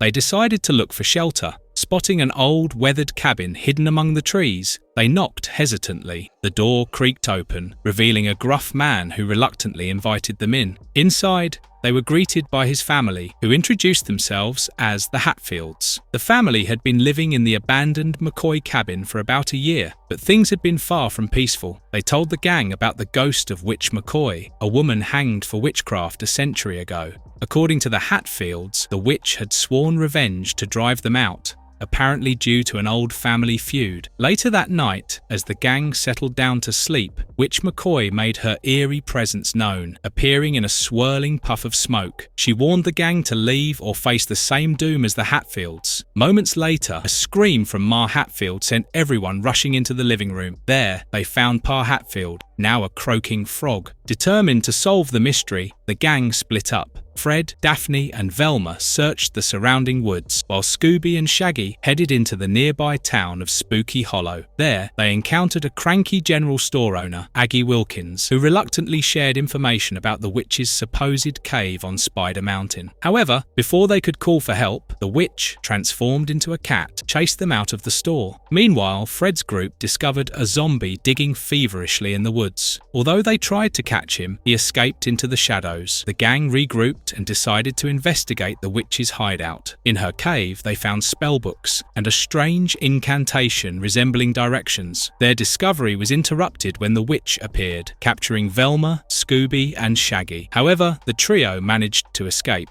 Back at the cabin, the gang found all the Hatfields transformed into frogs. Velma noticed strange Morse code impressions in the dirt, and, combining this clue with the incantation from the cave, deduced the directions led to a hidden carving on a wooden board. Following the directions, the gang uncovered a buried map. By now, they have pieced together enough clues to build the whole story. Thus, they set a trap for the witch and the zombie. The gang disguised themselves as ghosts of the Hatfields, scaring the witch, while the zombie who tried to flee was swiftly captured. The culprits were unmasked. The witch was Aggie Wilkins, using her cat to fake supernatural powers, and the zombie was Zeke Harkins, a bank robber. Aggie had discovered Zeke's hidden loot and tried to scare off the Hatfields to claim it. The sheriff rescued the Hatfields, who had been imprisoned at a nearby sawmill. As another mystery comes to an end, the grateful Hatfields prepared a feast for the gang, but barn animals devoured it first. Episode 23, Creepy Cruise. The episode begins with a certain Professor Von Clamp eagerly addressing the press as his alleged time machine was being loaded onto the grand cruise ship. During the process, a construction worker accidentally bumped the machine into the ship's side, momentarily activating it. A strange, monstrous figure briefly appeared inside before the machine shut down again. Alarmed crew members questioned what they'd seen, but the professor waved it off, insisting it was a fluke. Meanwhile, the Mystery Inc. gang was overjoyed to board the same luxury cruise. They'd won a paid 3-week vacation to the South Seas and were ready for adventure. Shortly after boarding, they met Professor Von Clamp, who proudly introduced his invention, a time machine. He was on the ship to demonstrate it to a group of wealthy investors, including his primary backer, Simon Grady. During his presentation, Von Clamp warmly introduced the gang as his special guests before beginning the demonstration. The time machine was supposed to take them into the past, but something went terribly wrong. The machine malfunctioned and instead locked onto a time 5,000 years in the future. After a sudden blow-up, a monstrous creature arrived, roaring as it grabbed Professor Von Clamp and disappeared into the ship's lower decks. Shaken but determined, the gang decided to investigate. Splitting up, Shaggy and Scooby were predictably chased by the terrifying creature. Meanwhile, Fred, Velma and Daphne uncovered a locked room that housed a laser and several strange discs. Reuniting later, the gang found Professor Von Clamp tied up in the crew's quarters. He claimed the monster was an accident but offered little explanation. The gang devised a plan to fix the time machine and send the monster back to where it came from. After some adjustments, the machine roared to life. The investors, impressed by Von Clamp's success, handed him a check for $500,000. Just as the gang lured the monster toward the machine, it snatched the money and disappeared. Suspicious, Velma contacted her uncle for guidance, Clements and discovered the machine was a fraud. Following his instructions, she made real repairs and the monster reappeared, this time with Shaggy posing as bait. During the ensuing chaos, Fred and Daphne uncovered the truth. The Professor and Simon Grady were con artists. The time machine was fake, and the monster was a hologram created by the discs and laser. The earlier monster attack had been Grady in disguise, working with Von Clamp to swindle the investors. Later, as the gang enjoyed dinner after the mystery was solved, Shaggy was spooked by Scooby, ending the episode on a jovial note. Episode 24, The Creepy Heap from the Deep. The episode begins with the gang enjoying on a moonlit beach. However, their laughter is interrupted by a chilling sight, a massive sea creature emerging from the waves. Panic spreads, and they rush to a nearby house perched on a cliff for safety. Inside, they meet the grizzled Captain Clements, who recounts a haunting legend. The creature, he claims, was once a sailor thrown overboard by his crew. His vengeful spirit now roams, stealing the souls of the living. Spooked but determined, the gang heads to the mystery machine to call the police, only to find it pillaged and deep claw marks and seaweed littering the van. They follow the monster's wet, slimy footprints back to the house and are horrified to discover Captain Clements slumped over, his eyes vacant, his soul seemingly stolen. Fred, Velma and Daphne decide to investigate the beach for clues, while Shaggy and Scooby stay behind. As they nervously snack on leftover party food, Captain Clements suddenly comes to life and lunges at them. In a frantic bid to distract him, Shaggy and Scooby hastily throw a girly makeover his way, and amid the chaos, they stumble into an elevator, hidden within the house that leads straight to the beach. Meanwhile, the rest of the gang observes the creature swimming toward a blinking light in the distance. Fred notices another light flashing inside Captain Clements' house. Sensing a connection, they don scuba gear and follow the creature into the ocean. Shaggy and Scooby, in classic bumbling fashion, take refuge in a sunken submarine filled with eerie shadows and rusted machinery. They soon find themselves trapped in an air pocket as the monster's growls echo nearby. The gang regroups and examines the submarine, where Daphne discovers what she jokingly calls an underwater beauty parlor. Hair dye, makeup, and even false IDs litter the room. A mugshot of a wanted criminal catches their eye. Before they can connect the dots, the sea monster and Captain Clements appear, forcing them to flee into the torpedo room. Fred, ever the strategist, devises a plan. Using a series of ropes and nets, they manage to trap both Clements and the monster, though they accidentally ensnare Scooby too. Back on the beach, the sheriff arrives, and the truth is revealed. Captain Clements masterminded an elaborate smuggling operation. Using the sea creature costume, which was equipped with a jet motor, criminals scared away intruders while escaping via submarine to a waiting ship. Clements transformed their appearances with hair dye and makeup, providing them with fake identities before smuggling them out of the country. The stolen souls were just part of his ghostly cover story. The final piece of evidence? Fred's discovery of a handmade key used by a notorious bank robber to escape prison. As the sheriff thanks the gang, Shaggy quips about how big monsters don't scare him, just as a tiny crab snaps its claws at him. Shaggy and Scooby flee down the beach screaming, while the others laugh at their antics heartily. Season 3, 1978, Episode 25, Watch Out! The Willa War. The episode begins with the Mystery Inc. gang setting off for a Native American reservation near the US-Canada border to find Velma's Uncle Dave, a border patrol officer who hasn't been heard from in days. This is the second time, though, that Velma's uncle is missing in this series. They arrive by boat, spotting a massive owl screeching eerily as it soars through the evening sky. When they finally reach Uncle Dave's lodge, they find it in utter disarray and empty. As they investigate, Scooby spots two more enormous owls outside the window, their glowing eyes reflecting in the dim light. Curious and slightly scared, the gang heads outside, only to encounter members of the local Chippewa tribe, led by their chief, Red Heron. Velma quickly explains their situation to Red Heron, who reveals that he's a friend of her uncle. Somberly, he tells them Uncle Dave was taken by the Willa War, a fiery, mythical beast said to swoop down and claim those whose names are called by an owl. Red Heron warns the gang to leave while they can, but Velma insists they stay to uncover the truth and find her uncle. However, that night, Scooby and Shaggy opt to sleep on the boat, while Fred, Daphne and Velma remain in the cabin. As the pair settles in, Scooby hears an owl hoot his name. Suddenly, the Willow appears, chasing them across the water. In their panic, Scooby accidentally starts the boat, and they end up in a sea cave. Meanwhile, Fred, Daphne, and Velma follow their friend's trail to the cave, where Velma discovers a pictograph in the dirt, a Native American symbol for danger, which she believes Uncle Dave left as a warning. However, before they can process its meaning, two life-sized owl men appear, forcing them to flee into a storage room filled with kerosene and sandbags. Meanwhile, in another part of the cave, Scooby and Shaggy stumble upon a stash of fur coats, TVs, and other stolen goods. Among the items, they find owl costumes, which they impulsively try on. When Fred and the girls attempt to trap the owl men, they accidentally ensnare Scooby and Shaggy instead. Once the confusion is cleared, the gang pieces together the clues, realizing the owl men and the Willow are part of a smuggling ring. Thus, with a plan in place, the gang sets a trap and captures the culprits: Grey Fox, a member of the Chippewa tribe, and his henchmen. They confess to running a smuggling operation, using the jet-powered Willow to scare off intruders. Uncle Dave arrives with Red Heron, explaining that Red had saved him after he was kidnapped for uncovering the smuggling ring. Red Heron vows to bring the perpetrators before the tribal council for judgment. As the gang heads back to the cabin, an owl hoots Scooby's name again. Our confident dog tries to spook it, but ends up getting spooked himself. Episode 26, A Creepy Tangle in the Bermuda Triangle. This episode begins with the Mystery Inc. gang boating near the Bermuda Triangle when they're caught in a sudden, violent hurricane. After their boat crashes onto an isolated island, they're shaken but unharmed. As they take in their surroundings, an eerie sight grabs their attention. A plane soaring through the sky is struck by a UFO, which seems to swallow it whole. Before they can process what they've seen, an old man appears on the beach, warning them to leave the island immediately or risk being caught by the skeleton men. Ignoring the ominous warning, Fred, Velma, and Daphne set out to explore the island, while Scooby and Shaggy stayed behind to watch the campfire. Their search leads them to a dilapidated airstrip.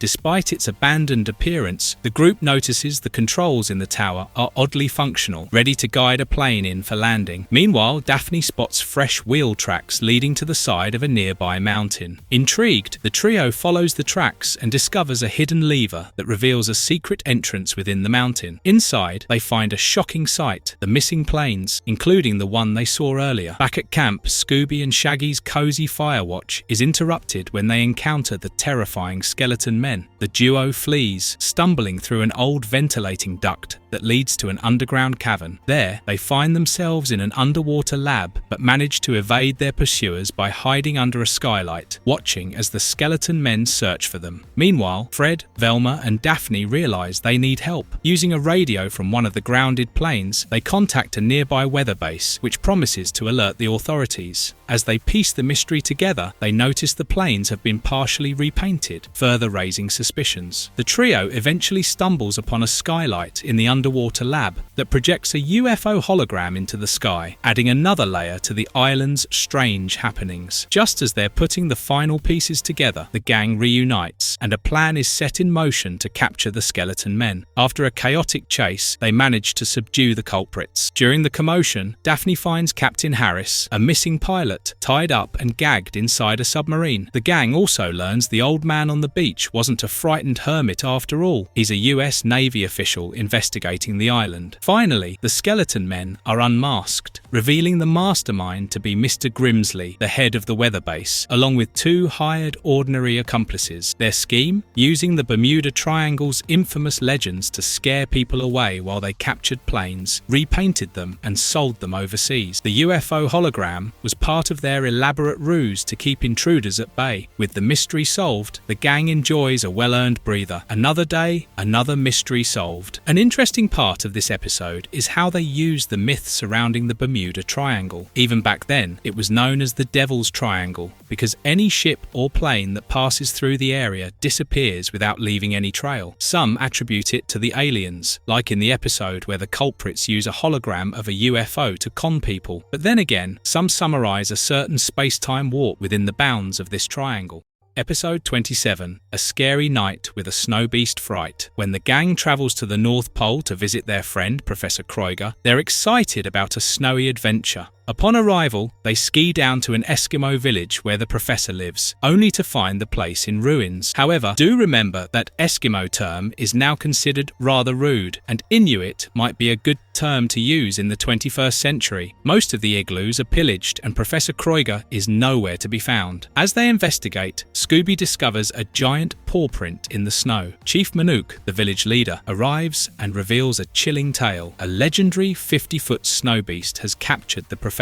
According to legend, the beast appeared after the village was built on Holy Lands. Intrigued, the Mystery Inc. gang becomes determined to solve the mystery. They head to Professor Kreuger's hut, where they meet his nervous assistant, Jean-Baptiste. He hastily excuses himself, leaving the gang uneasy. Inside the hut, Velma uncovers a cryptic drawing of 3 towering totem poles. Their investigation is interrupted when the monstrous snow beast appears, sending them fleeing. During the chaos, Chief Manook is captured by the beast.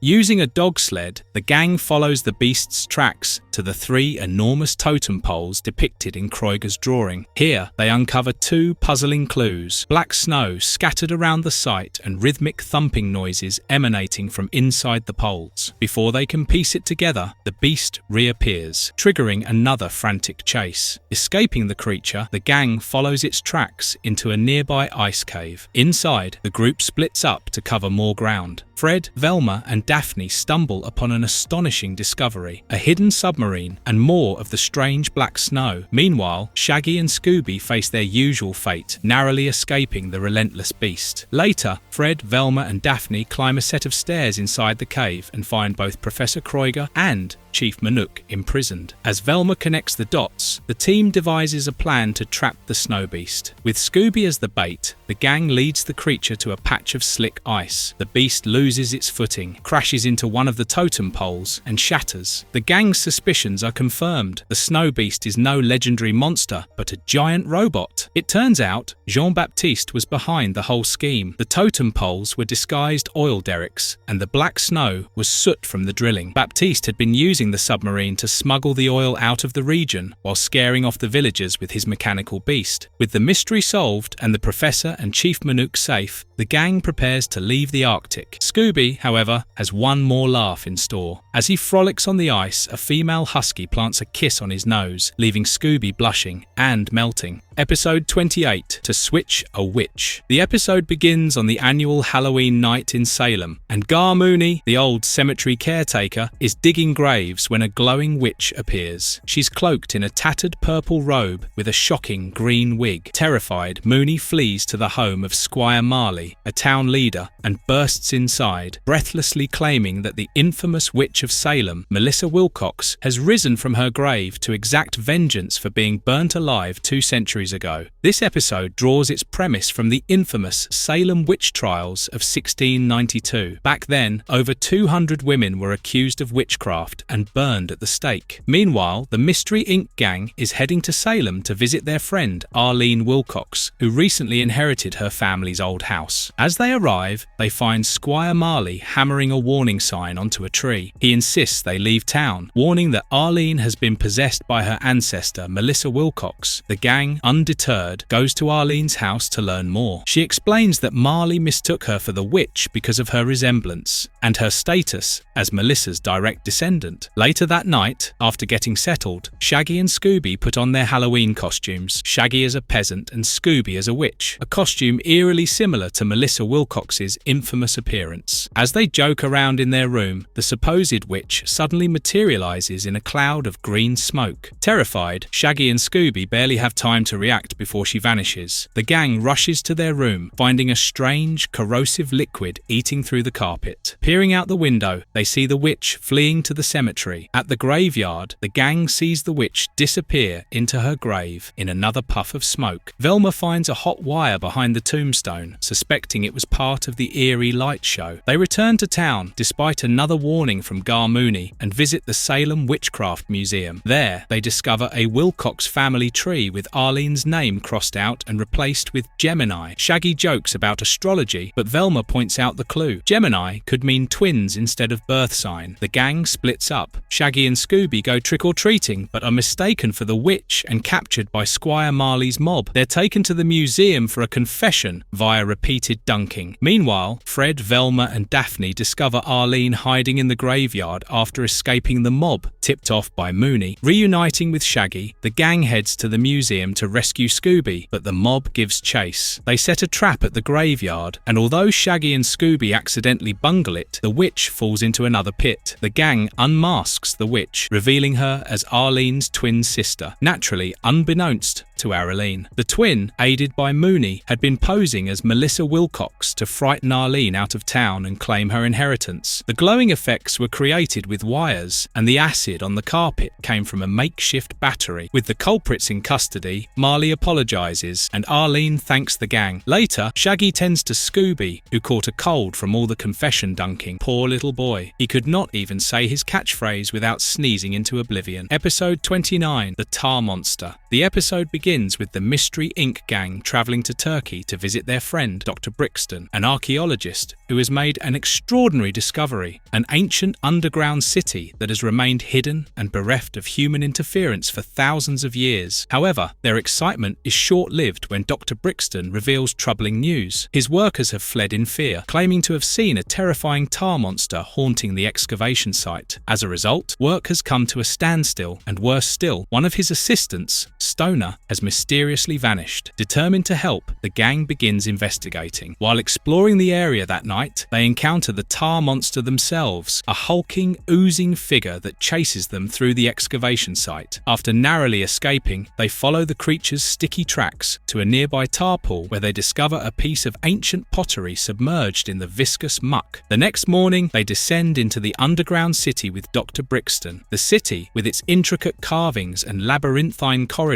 is breathtaking, but the mood turns grim when Dr. Brixton discovers that the ancient treasure, believed to be protected by the tar monster, has been stolen. The gang splits up to look for clues. Fred, Velma and Daphne uncover shards of pottery similar to what they found the night before, scattered near another tar pool. Meanwhile, Shaggy and Scooby stumble upon the monster while searching, leading to a classic chaotic chase through the ancient city. Eventually, the gang finds a crucial clue, a detailed map of the underground city hidden in one of the chambers. Using the map, the gang devises a plan to trap the tar monster. With the help of an air compressor, they lure the creature into a confined space and capture it. When the monster is unmasked, the gang is shocked to discover that it's Stoner. He had been using a scuba suit and the tar pools to create the illusion of a monster, all as part of his scheme to steal the treasure for himself. With Stoner in custody, the gang uses the map to locate the missing treasure. They uncover it behind a hidden wall in the city's inner sanctum, safe and intact. Another mystery solved, and a priceless piece of history preserved. Episode 30, A Highland Fling with a Monstrous Thing. The episode begins with the Mystery Inc. gang setting off for Scotland to visit Velma's friend, Aggie Macduff, who lives in an ancient castle-turned-tourist attraction. On their way, they pass by Loch Ness, where they spot a ghostly Scottish Highlander playing the bagpipes and a massive Loch Ness monster lurking in the lake. An interesting point to note is that the Loch Ness monster, aka Nessie, has been influencing Celtic myths for over 1,000 years. However, it has gained popular recognition post-1933, when a pair claimed to see a huge monster in the area. Curious, yet uneasy, they stop at a nearby inn for directions. The innkeeper, looking grave, warns them to steer clear of Macduff Castle, but the gang decides to press on. At the castle, Aggie greets them warmly but shares her troubles. A ghost and the Loch Ness monster have been scaring away all her tourists. She introduces them to her assistant, Jamie Craigmore, who says even he has encountered the ghost, said to be Aggie's great-grandfather, Finian Macduff. Later that night, as everyone settles in, Shaggy and Scooby are terrified when the Loch Ness monster appears outside their window. The commotion brings the others running, just in time to see the spectral figure of Finian Macduff on the castle turret. Determined to get to the bottom of things, Fred, Velma and Daphne decide to investigate the turret while Shaggy and Scooby explore the rest of the castle. In the library, the duo stumbles upon a curious note. Meanwhile, the others discover a weather report and a roll of wire in the turret. They regroup to share their findings, but not before Shaggy and Scooby are chased through the castle by the ghost. Nevertheless, Aggie then shows them a section of the castle that has been sealed off for centuries. To their surprise, the closed-off area reveals that someone has been there recently, and an old door with surprisingly oiled hinges. Inside, they find stacks of boxes labelled Made in Switzerland, TE, containing hundreds of wristwatches. The gang pieces the mystery together and devises a plan to trap both the ghost and the Loch Ness Monster. Thus, Scooby takes centre stage, playing the bagpipes to lure the Loch Ness Monster. The monster is revealed to be a mechanical sub controlled by the sound of bagpipes. They then capture the ghost of Finian Macduff, who turns out to be none other than Jamie Craigmore. Back at the castle, Neil Dunwoody, a concerned friend of Aggie's, arrives to check on her. Aggie thanks the gang for solving the mystery and asks how they figured it out. Velma explains that it started with the note Scooby found, which Jamie had overlooked when burning evidence. Jamie had been smuggling wristwatches from Switzerland and using the castle as his base. When Aggie began hosting tourists, it interfered with his scheme, so he staged the hauntings to scare people away. The gang also elaborates that Jamie used the mechanical Loch Ness Monster to smuggle goods on foggy nights, controlling it with the sound of bagpipes. Relieved, Aggie offers her gratitude to her friends for restoring peace and tourists to the castle. The episode ends with a mystery solved and Scooby cosplaying as a Scotsman. Episode 31, The Creepy Case of Old Iron Face. The episode begins with the Mystery Inc. gang water skiing on a sunny day when they encounter a chilling sight, a mysterious water skier using man-eating sharks as skis, clad in a menacing iron mask. As the figure begins to chase them, the gang narrowly escapes and speeds off to safety. Shaken, they head to a nearby restaurant to meet Captain Morgan, who was a tour guide for their little adventure on the Skulls Island. The character, or the tour guide here, is inspired by a Welsh captain of the same name. While they wait, the gang discusses the eerie figure they saw on the water. Mama Mione, the restaurant's owner, overhears and leans in to share a ghost story. According to local legend, Old Iron Face was a prisoner at Skull Island who wore the iron mask so no one had to see his disfigured face. Supposedly, his spirit now haunts the island. However, their conversation is cut short when Captain Morgan fails to show up. As the gang leaves, Velma notices a delivery truck unloading an unusual amount of food into Mama Mione's kitchen. Concerned about the captain, the gang decides to head to solve the case. Upon arrival, they find Captain Morgan's boat, but no sign of him. Splitting up, Fred, Velma and Daphne search the grounds, while Shaggy and Scooby explore the old prison. Inside, the duo stumbles upon Old Iron Face, who chases them through the eerie halls. Meanwhile, Fred, Velma and Daphne discover a boathouse stocked with crates of food, suspiciously similar to what they saw at Mama Mione's. They also find a hidden tunnel that leads to an underground mansion, which seems like the perfect hideout for something shady. However, their exploration is interrupted by a certain sound trail. Following the sound, they discover Captain Morgan trapped in a pit. While this unfolds, Shaggy and Scooby continue their chaotic escape from Old Iron Face, accidentally fleeing back to the mainland. Later, Fred devises a plan to trap the masked figure, using a magnetic crane to snatch the iron mask. The plan works, and Old Iron Face is unmasked, revealing none other than Mama Mione herself. It turns out her restaurant was a front for smuggling operations. The sharks she skied on were actually torpedoes controlled by prisoners who paid her to help them escape. Mama Mione used the legend of Old Iron Face to keep curious onlookers away, but with Skull Island set to reopen as a tourist attraction,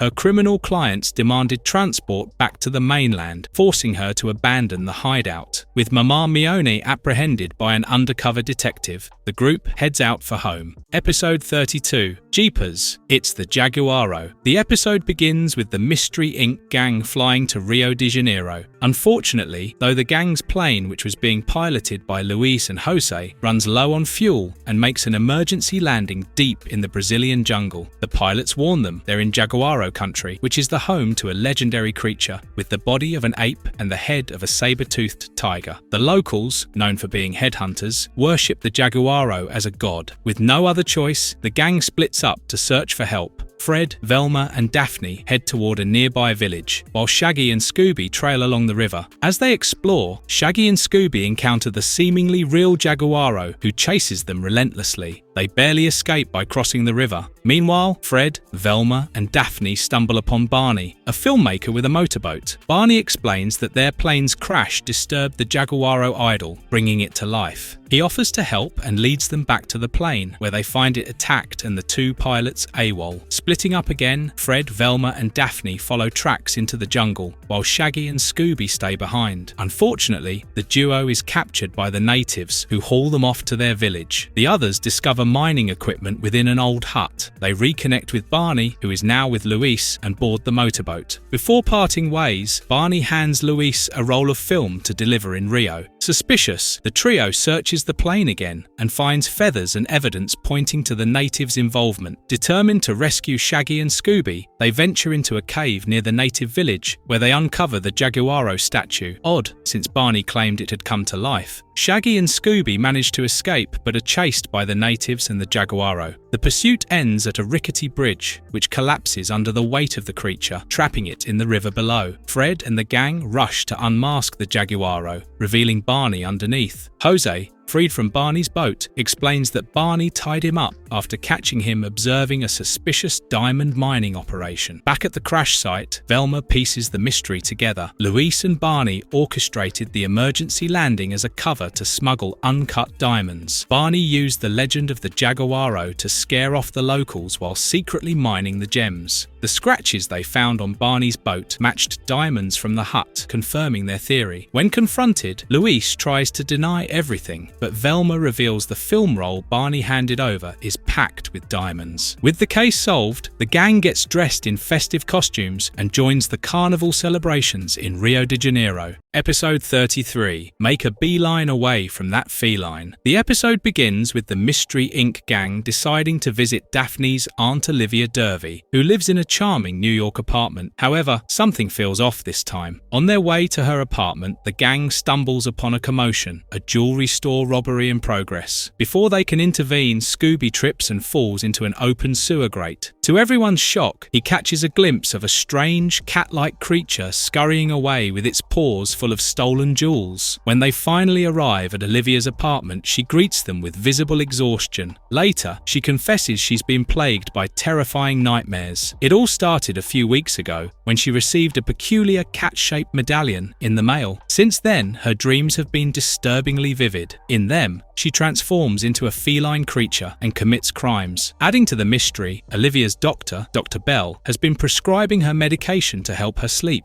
The gang decides to investigate both the robbery and the mysterious medallion. Shaggy and Scooby trace the package to a local cemetery, uncovering an eerie crypt tied to the feline creature. Meanwhile, Fred, Velma, and Daphne discover a hidden trapdoor in the jewelry store that leads directly to the same cemetery. The two groups reunite, piecing together a connection between the robberies and the crypt. Back at Olivia's apartment, they find fresh, wet paw prints leading from her bedroom window to her bed. This discovery leaves Olivia terrified, convinced her nightmares are real. Thus, the gang formulates a plan to catch the cat creature in action. That night, Scooby ends up in a wild chase through the apartment building, leading the creature on a chaotic elevator ride. Finally, Fred captures the culprit, and they unmask the cat creature to reveal none other than Dr. Bell. Bell confesses his scheme. He sent Olivia the medallion knowing she was highly suggestible under hypnosis. By planting the idea of her turning into a cat creature, he aimed to frame her for the robberies, while he made off with millions in jewels. The gang suspected him when Velma noticed the handwriting on the medallion's package matched his prescription note. Relieved to have her name cleared, Olivia thanks the gang profusely. However, she's puzzled when she realizes Shaggy is missing. Velma explains the apartment is riddled with secret panels and demonstrates by pressing one, revealing Shaggy snoring soundly in a hidden nook. Unusually, strange it is that Shaggy did not actively act in this episode much. Unlike the previous ones, Scooby is thrilled his best friend is safe and covers him in slobbery kisses. Snapping at my heels and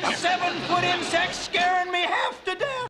Episode 34, The Creepy Creature of Vulture's Claw. The episode begins within Vulture's Claw Botanical Gardens, where a postman nervously calls on the door of the old mansion. He had a package for Professor Greer, a reclusive scientist studying at the garden. Before the professor could answer, a towering 7-foot praying mantis creature emerged from the shadows, lunging at the mailman. Terrified, he sped off in his truck, leaving a cloud of dust and unanswered questions. Meanwhile, our Mystery Inc. gang drove up to the garden's front gate, nearly colliding with the fleeing postman. Concerned, they decided to investigate. Inside, they were confronted by a gruff man who accused them of trespassing. Velma explained they were friends of Professor Greer. The man introduces himself as Harry Keeble, the garden's caretaker, who ominously asks them to take the scientist with them and then leave. He is oddly fixated on the fact that something is running amok within the garden. With that, he stormed off, leaving Velma uneasy about the professor's safety. As the gang explored the gardens, Scooby and Shaggy wandered off and had a chilling encounter with the mantis creature. They barely managed to escape and breathlessly recounted their experience to the others. Professor Greer appeared, confirming their fears. He led the gang back to his mansion, where he revealed an eerie hidden laboratory and a peculiar diary. The diary contained just one entry about the mantis, a failed experiment gone wrong. Oddly, the creature only appeared after Professor Greer began his work in the garden. Their conversation was interrupted when Scooby sniffed out a man lurking nearby. Greer identified him as Clive Dickerman, a pushy real estate agent desperate to buy the garden. When Greer refused to sell, Dickerman made a veiled threat and left abruptly. However, later that night, as the gang strategized, Shaggy and Scooby, too frightened to stay alone in their room, joined the others. But the mantis appeared again, chasing them through the mansion. Meanwhile, Velma, Fred, and Daphne examined the lab further and discovered another intruder, Eric Arby, Professor Greer's assistant, who claimed he'd returned to help after fleeing the creature. Back at the mansion, fresh, oily footprints led them to Professor Greer, who fled in a panic. Velma connected the clues. The mantis was a hoax. The gang set a trap and brought the creature down. As they prepared to unmask, they realized there was more than one suspect: Harry Keeble, Clive Dickerman,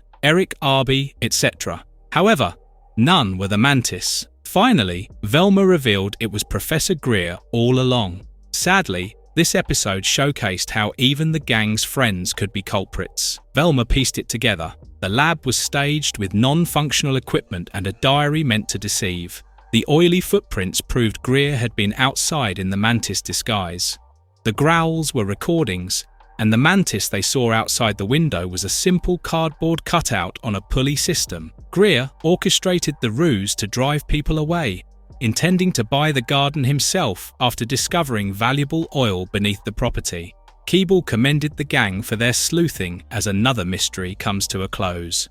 Episode 35, The Diabolical Disc Demon. The episode begins with a spooky abduction of Tony Signs at Decade Records. A phantom resembling a glam rock musician pursued him through the studio halls. Desperate, Tony ducked into an office, scribbling frantic notes on a music sheet just as the phantom cornered him. The next day, the gang arrived at Decade Records to watch their famous friend, Jimmy Lewis, record live. At the entrance, an unfriendly security guard named Joe barred their way, but Jimmy vouched for them. Once inside, Jimmy shared troubling news. His songwriter, Tony, had disappeared, leaving behind an eerie composition he planned to perform that night. Jimmy introduced the gang to Ian Barkin, his pianist, Ace Decade, the studio owner's nephew, and recording engineer, Brick Tyler. As Ian played Tony's mysterious song, the equipment suddenly malfunctioned. To Scooby and Shaggy's dismay, Jimmy revealed a chilling legend. The phantom haunting the studio was the ghost of a musician seeking vengeance. While Fred, Daphne, and Velma toured the studio with Jimmy, Scooby, and Shaggy, stayed behind to tinker with the equipment. Their antics were interrupted by the phantom, who stole Tony's sheet music. Terrified, they regrouped with the gang and shared their encounter. Retrieved a copy of the music from his dressing room, the phantom struck again, sparking another frantic chase. The phantom's sinister voice later echoed through the intercom. threatening the gang. Investigating, Fred, Daphne and Velma found the tape recording planted in Ace's office. Though Ace denied involvement, his key access raised suspicions. Meanwhile, Shaggy and Scooby's escapades led them to lock a shadowy figure in a storage closet, convinced it was the Phantom, only to be thrown out by Joe. Outside, they discovered hundreds of Jimmy Lewis records thrown carelessly into bins of trash. Re-entering the studio through the air vent, they reunited with the gang and shared their find. Velma theorized Tony's music held a hidden message just as the Phantom appeared, stealing the sheet music once more. Scooby thwarted the Phantom's escape, transforming the music sheet into a paper airplane and launching it across the room. In the chaos, Scooby lassoed the Phantom with a microphone cable, entangling him. The Phantom was unmasked as Ace decayed. Ace had been stealing and reselling records for profit, using the Phantom disguise to cover his tracks. The incriminating clue lay in Tony's composition. The first 3 bars spelled Acey Decayed, exposing Ace's crimes. To avoid suspicion, Ace faked the equipment malfunction and planted the tape in his office, framing himself to deflect blame. Later on, Daphne wondered about Tony's fate, prompting Shaggy to realize the truth. Tony was the figure they had locked in the storage closet. The gang freed Tony, who admitted he mistook Shaggy and Scooby for the Phantom. With the mystery solved, Jimmy thanked the gang, and Scooby Doo enjoyed the applause for yet another successful case. Episode 36, Scooby's Chinese Fortune Kooky Caper. The episode begins with the Mystery Inc. gang finding themselves in China, exploring the mysterious city of Rampu, known for its eerie legend of the Moon Monster, a creature said to arrive on a moonbeam and turn those in its shadow to stone. The city is shrouded in suspense. While the show uses a fictional legend, the true story behind the Moon Monster is that in Chinese myths, a man-eating monster Nian prowls the world under moonlight every new year, looking for people to devour. Anyhow, back to this show legend at hand now. Unfortunately, as the mystery machine gets a flat tire, the gang ends up spending the night at Rampu Palace, owned by Kim Chow Ling. They meet Kim's uncle, Chin Wong Sing, and his family friend, Ling Fu. As the group settles in, Shaggy and Scooby claim to have seen the Moon Monster, but the others dismiss their fears. Kim explains that according to legend, the Moon Monster will wreak havoc unless his family's treasure is discarded. Ling Fu warns Kim about the curse, but the gang remains skeptical. That night, the Moon Monster chases Shaggy and Scooby through the palace. Though they escape, Velma later spots the creature rowing away in a small boat. Moments later, the group hears a gong ringing, despite it being 2 in the morning, an odd hour for breakfast. They rush to the source, only to find Uncle Chin seemingly turned to stone, with the Moon Monster looming behind him. Before they can react, the creature vanishes. Velma discovers greasy streaks on the floor near Uncle Chin's statue, leading to a secret passage. In Uncle Chin's room, they find ancient tools, including a carving tool that appears recently used. Thus, they decide to investigate. Splitting up, Velma, Fred, and Daphne explore the bay. They discover a sea cave with a hidden tunnel leading back to the palace. Putting the clues together, they set a trap for the Moon Monster. At Velma's suggestion, Kim pretends to discard his family's treasure into the bay. When the tides carry the treasure into the sea cave, the gang follows and catches the Moon Monster red-handed. Pulling off the mask, they reveal Uncle Chin as the culprit. A shocked Kim demands answers. Back at the palace, Fred explains Chin's plan to use the Moon Monster legend to scare Kim into abandoning his inheritance. Velma clarifies that Chin had staged his petrification by carving a statue of himself using the worn tools they found. The grease marks came from him sliding the statue into place through a hidden panel. With the case closed, Ling Fu suggests everyone get some rest, but Kim offers a late-night snack instead. Shaggy and Scooby eagerly dash to the kitchen for a meal well earned. Who doesn't like Chinese sandwiches anyhow? Episode 37, A Menace in Venice. The episode begins in Venice, Italy, where a hooded figure swings into the historic opera house, snatching a triangular medallion displayed above the stage and running away into the misty canals. Meanwhile,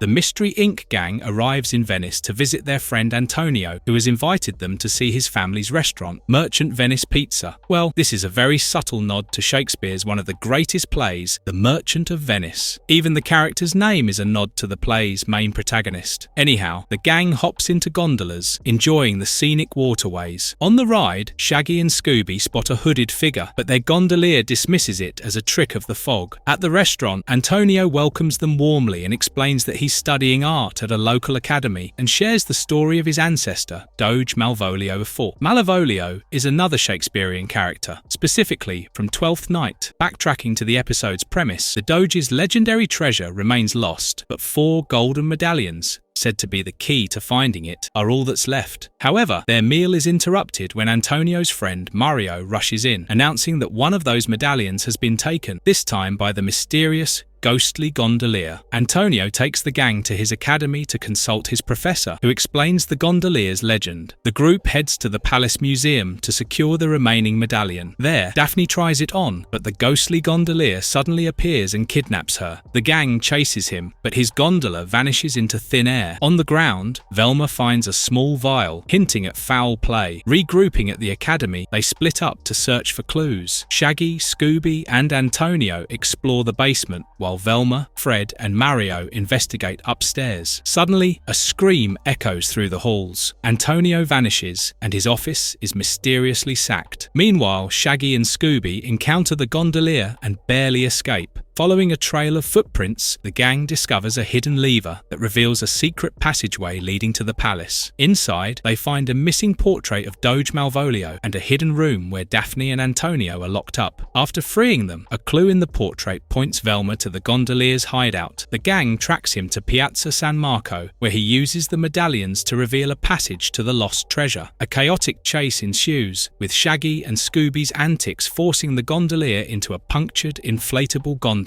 Unmasked, the ghostly gondolier is revealed to be Mario, Antonio's cousin. He had disguised his green eyes with red contacts to hide his identity and used the inflatable gondola for his heists. As the case comes to a close, another lurking gondolier approaches, trying to return Fred's keys, which had fallen into his gondola. A really diligent and sweet man.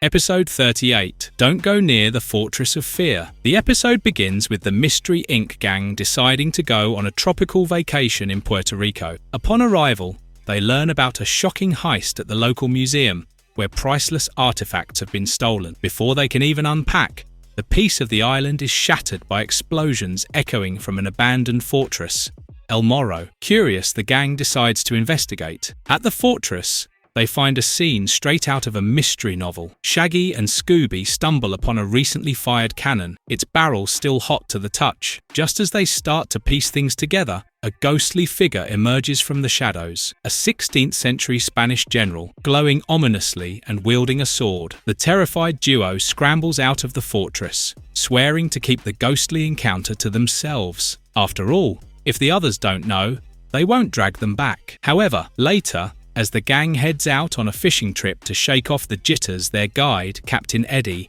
shares the legend of General Juan Carlos, the supposed guardian of El Morro Fortress, who haunts the site and occasionally fires off the cannons to scare intruders. Intrigued, Fred, Velma, and Daphne decide to return to the fortress to investigate further. Shaggy and Scooby, predictably less thrilled, are reluctantly dragged along. Talk about plans backfiring. Back at the fortress, the gang splits up. Fred, Velma, and Daphne head to the Hall of Records, leaving Shaggy and Scooby on fortress watch. At the records hall, Daphne uncovers an old map of Puerto Rico that reveals a secret tunnel connecting the museum to El Morro. The pieces begin to fit together. Could the robbery and the ghost be part of the same plot? Intrigued about the possibilities, the trio finds the tunnel's entrance cleverly hidden beneath a fake phone booth. As they cautiously follow it, they discover the stolen artifacts piled in a hidden chamber. Meanwhile, Shaggy and Scooby, while doing their best not to investigate, accidentally crash through a weak section of the floor and land in the tunnel on a crate of hollow cannonballs and parachutes. It's the final clue Velma needs to solve the mystery. With a plan in place, the gang sets a trap.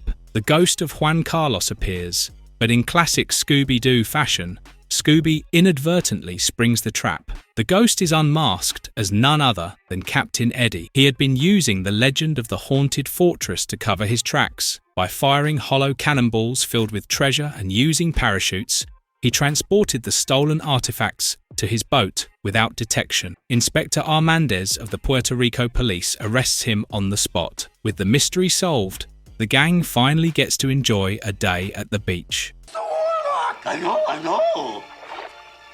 Yeah. Episode 39, The Warlock of Wimbledon. The episode begins with Jimmy Pelton, a renowned tennis star, and his trainer, Nick Thomas, jogging near the ancient druid ruins of Rothmore as part of Jimmy's training for his Wimbledon match the next morning. Their run took an eerie turn when they stumbled upon an ancient staff and encountered a menacing warlock named Anthos, along with his demon hound. Anthos claimed he had awoken from a centuries-long slumber to fulfill a curse on Jimmy's family, warning that as long as Jimmy possessed the cursed staff, he was in danger. Terrified, Jimmy and Nick fled. Coincidentally, the Mystery Inc. gang was visiting England and driving near the ruins in their mystery machine. When Nick and Jimmy came into view, the gang picked them up. At Jimmy's insistence, they headed to his sprawling mansion, where they met the gatekeeper, John, and Ms. Warren, the superstitious housekeeper. Ms. Warren cryptically warned Jimmy of impending doom. Before anyone could process her words,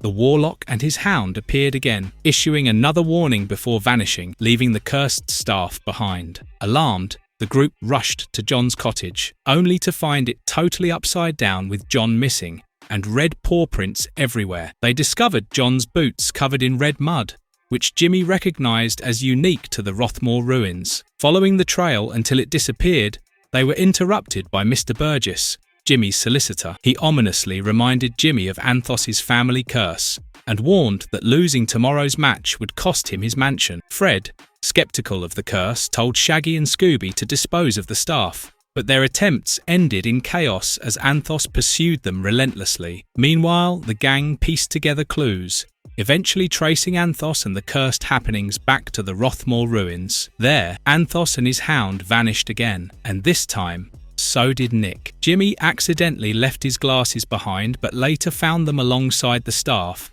which he angrily snapped in half, hoping to break the curse. Velma's investigation uncovered more of the unique red mud, reinforcing her belief that the ruins held key answers. Returning to the mansion, the group was greeted by a repaired staff at the front gate, accompanied by a chilling note spelling out more doom for Jimmy if he decides to play Wimbledon the next day. Mr. Burgess appeared once more, urging Jimmy to heed the warning, but Jimmy refused to back down. Thus, the next morning, Jimmy took to the Wimbledon court, with Fred and Daphne cheering him on, while Velma, Shaggy and Scooby returned to the ruins. In an underground chamber beneath the ruins, they found a hidden workshop filled with sawdust, workbenches, and a receipt for a particular type of lens. Suddenly, Anthos appeared, chasing them to Wimbledon, where Jimmy was struggling on the court. He kept spotting the warlock in the stands, though no one else could see him. Strange, isn't it? Almost like an illusion. When Velma reunited with Fred and Daphne, she had a breakthrough. She swapped Jimmy's glasses for hers,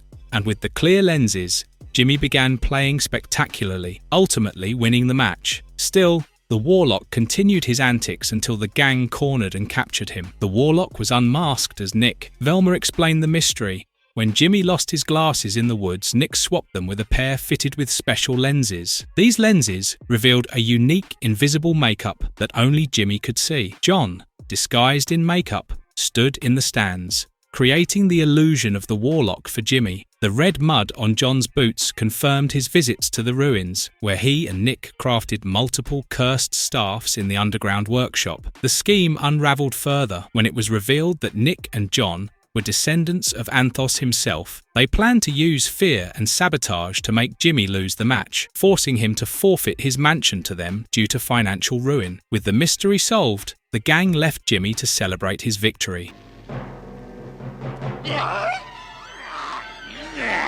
Episode 40, The Beast is Awake in Bottomless Lake. The episode begins with the Mystery Inc. gang on their way north for a fishing trip when they find themselves accidentally crossing into Canada. They decided to set up camp at Bottomless Lake, a remote and eerie place that appeared completely deserted. Things took a strange turn when Shaggy and Scooby, eager to ask for directions, were suddenly chased by a terrifying sea monster. Panicked, the gang decided to leave the lake and head back to town, but when they arrived, the town was eerily quiet. and Daphne spotted a local newspaper that detailed the theft of millions of dollars worth of gold from a nearby mine just weeks prior. Then the gang met a local man who shared the chilling legend of the Beast of Bottomless Lake. According to the story, a monster had been guarding the lake for centuries, and if anyone dared fish in it, the lake's water level would mysteriously sink. Concerned, the gang decided to stay and investigate further. At the local market, they encountered Julie, who urged them to stay away from the lake. Despite her warnings, the gang proceeded with their plans, setting up camp by the lake. However, that night, they were awakened by thunder, but the sky was clear. Something was clearly wrong. The gang split up to investigate, with Fred, Velma, and Daphne heading toward the nearby cabins, while Shaggy and Scooby stayed behind at camp. As they explored, the beast suddenly appeared and began chasing them. They thought they had trapped it, but the creature managed to escape through a hidden trapdoor that Velma discovered. The group continued their search, but once again, Shaggy and Scooby found themselves pursued by the beast at the camp. When they regrouped, they discovered a pontoon floating in the water. Realizing this was a clue, the gang returned to town to find scuba gear, determined to uncover the truth hidden beneath the lake. After diving into the depths of Bottomless Lake, they discovered a submerged submarine full of crates and tanks. They managed to trap the beast, along with Shaggy and Scooby, inside a small room, only to be ejected into the lake through an airlock and carried down a stream. At the stream, they were ambushed by henchmen, but the gang captured the culprits instead. To their surprise, the beast turned out to be Julie, who had been stealing the gold from the mine and smuggling it out of the country. Velma began explaining how the gang had suspected Julie after her family's cat ran away, realizing she couldn't be the Johnsons' daughter. They had also found a wooden plank with the letters hinting at gold. Fred revealed that the stolen gold had been moved to a secluded cabin, where it was secretly transported through a passage that led to the lake. Julie, disguised as the sea monster, would swim down to the cavern with the loot and launch the crates through an airlock into an underwater tunnel. The pontoons would float the crates down the stream, where Julie's henchmen were waiting to catch them. Velma also explained that it was a plastic explosive that was used to create the underwater tunnel. The explosions the gang had heard were the result of the tunnel construction, which caused the lake's water levels to drop and the river to flood. With the culprits apprehended, the gang had once again solved the mystery, but not without some wild adventures along the way. Look, I think Velma was right, Scoob. Suit yourself! Marvelous verdict. As we wrap out this series, The Scooby Doo Show, it represents a significant turning point in the development of the cherished franchise. Following Scooby Doo, Where Are You, and the new Scooby Doo movies, this series established a more simplified structure and concentrated on the antics of Scooby, Shaggy, Fred, Velma, and Daphne as they solve mysteries. The gang's ability to solve exciting cases by painstakingly looking for evidence and creating a coherent picture was largely what kept the audience interested. This entire project paved the way for the genre of youthful crime solving, which would serve as a crucial backdrop for other multimedia as well. Despite being notably less fluid than its predecessors, the animation embodies the mood of its time and gives viewers who grew up with the program a relaxed, nostalgic vibe. But over time, some people have criticised the Scooby Doo show. The monster mystery premise, which had worked well in earlier series, seemed formulaic, repetitious, and extremely predictable to some viewers. The series, however, had a lot of the charm that made the brand famous, despite its critical shortcomings. Scooby and Shaggy's fear-based antics, which fans have always loved, were at the centre of the comedic brilliance, cementing this franchise's popularity in the 70s.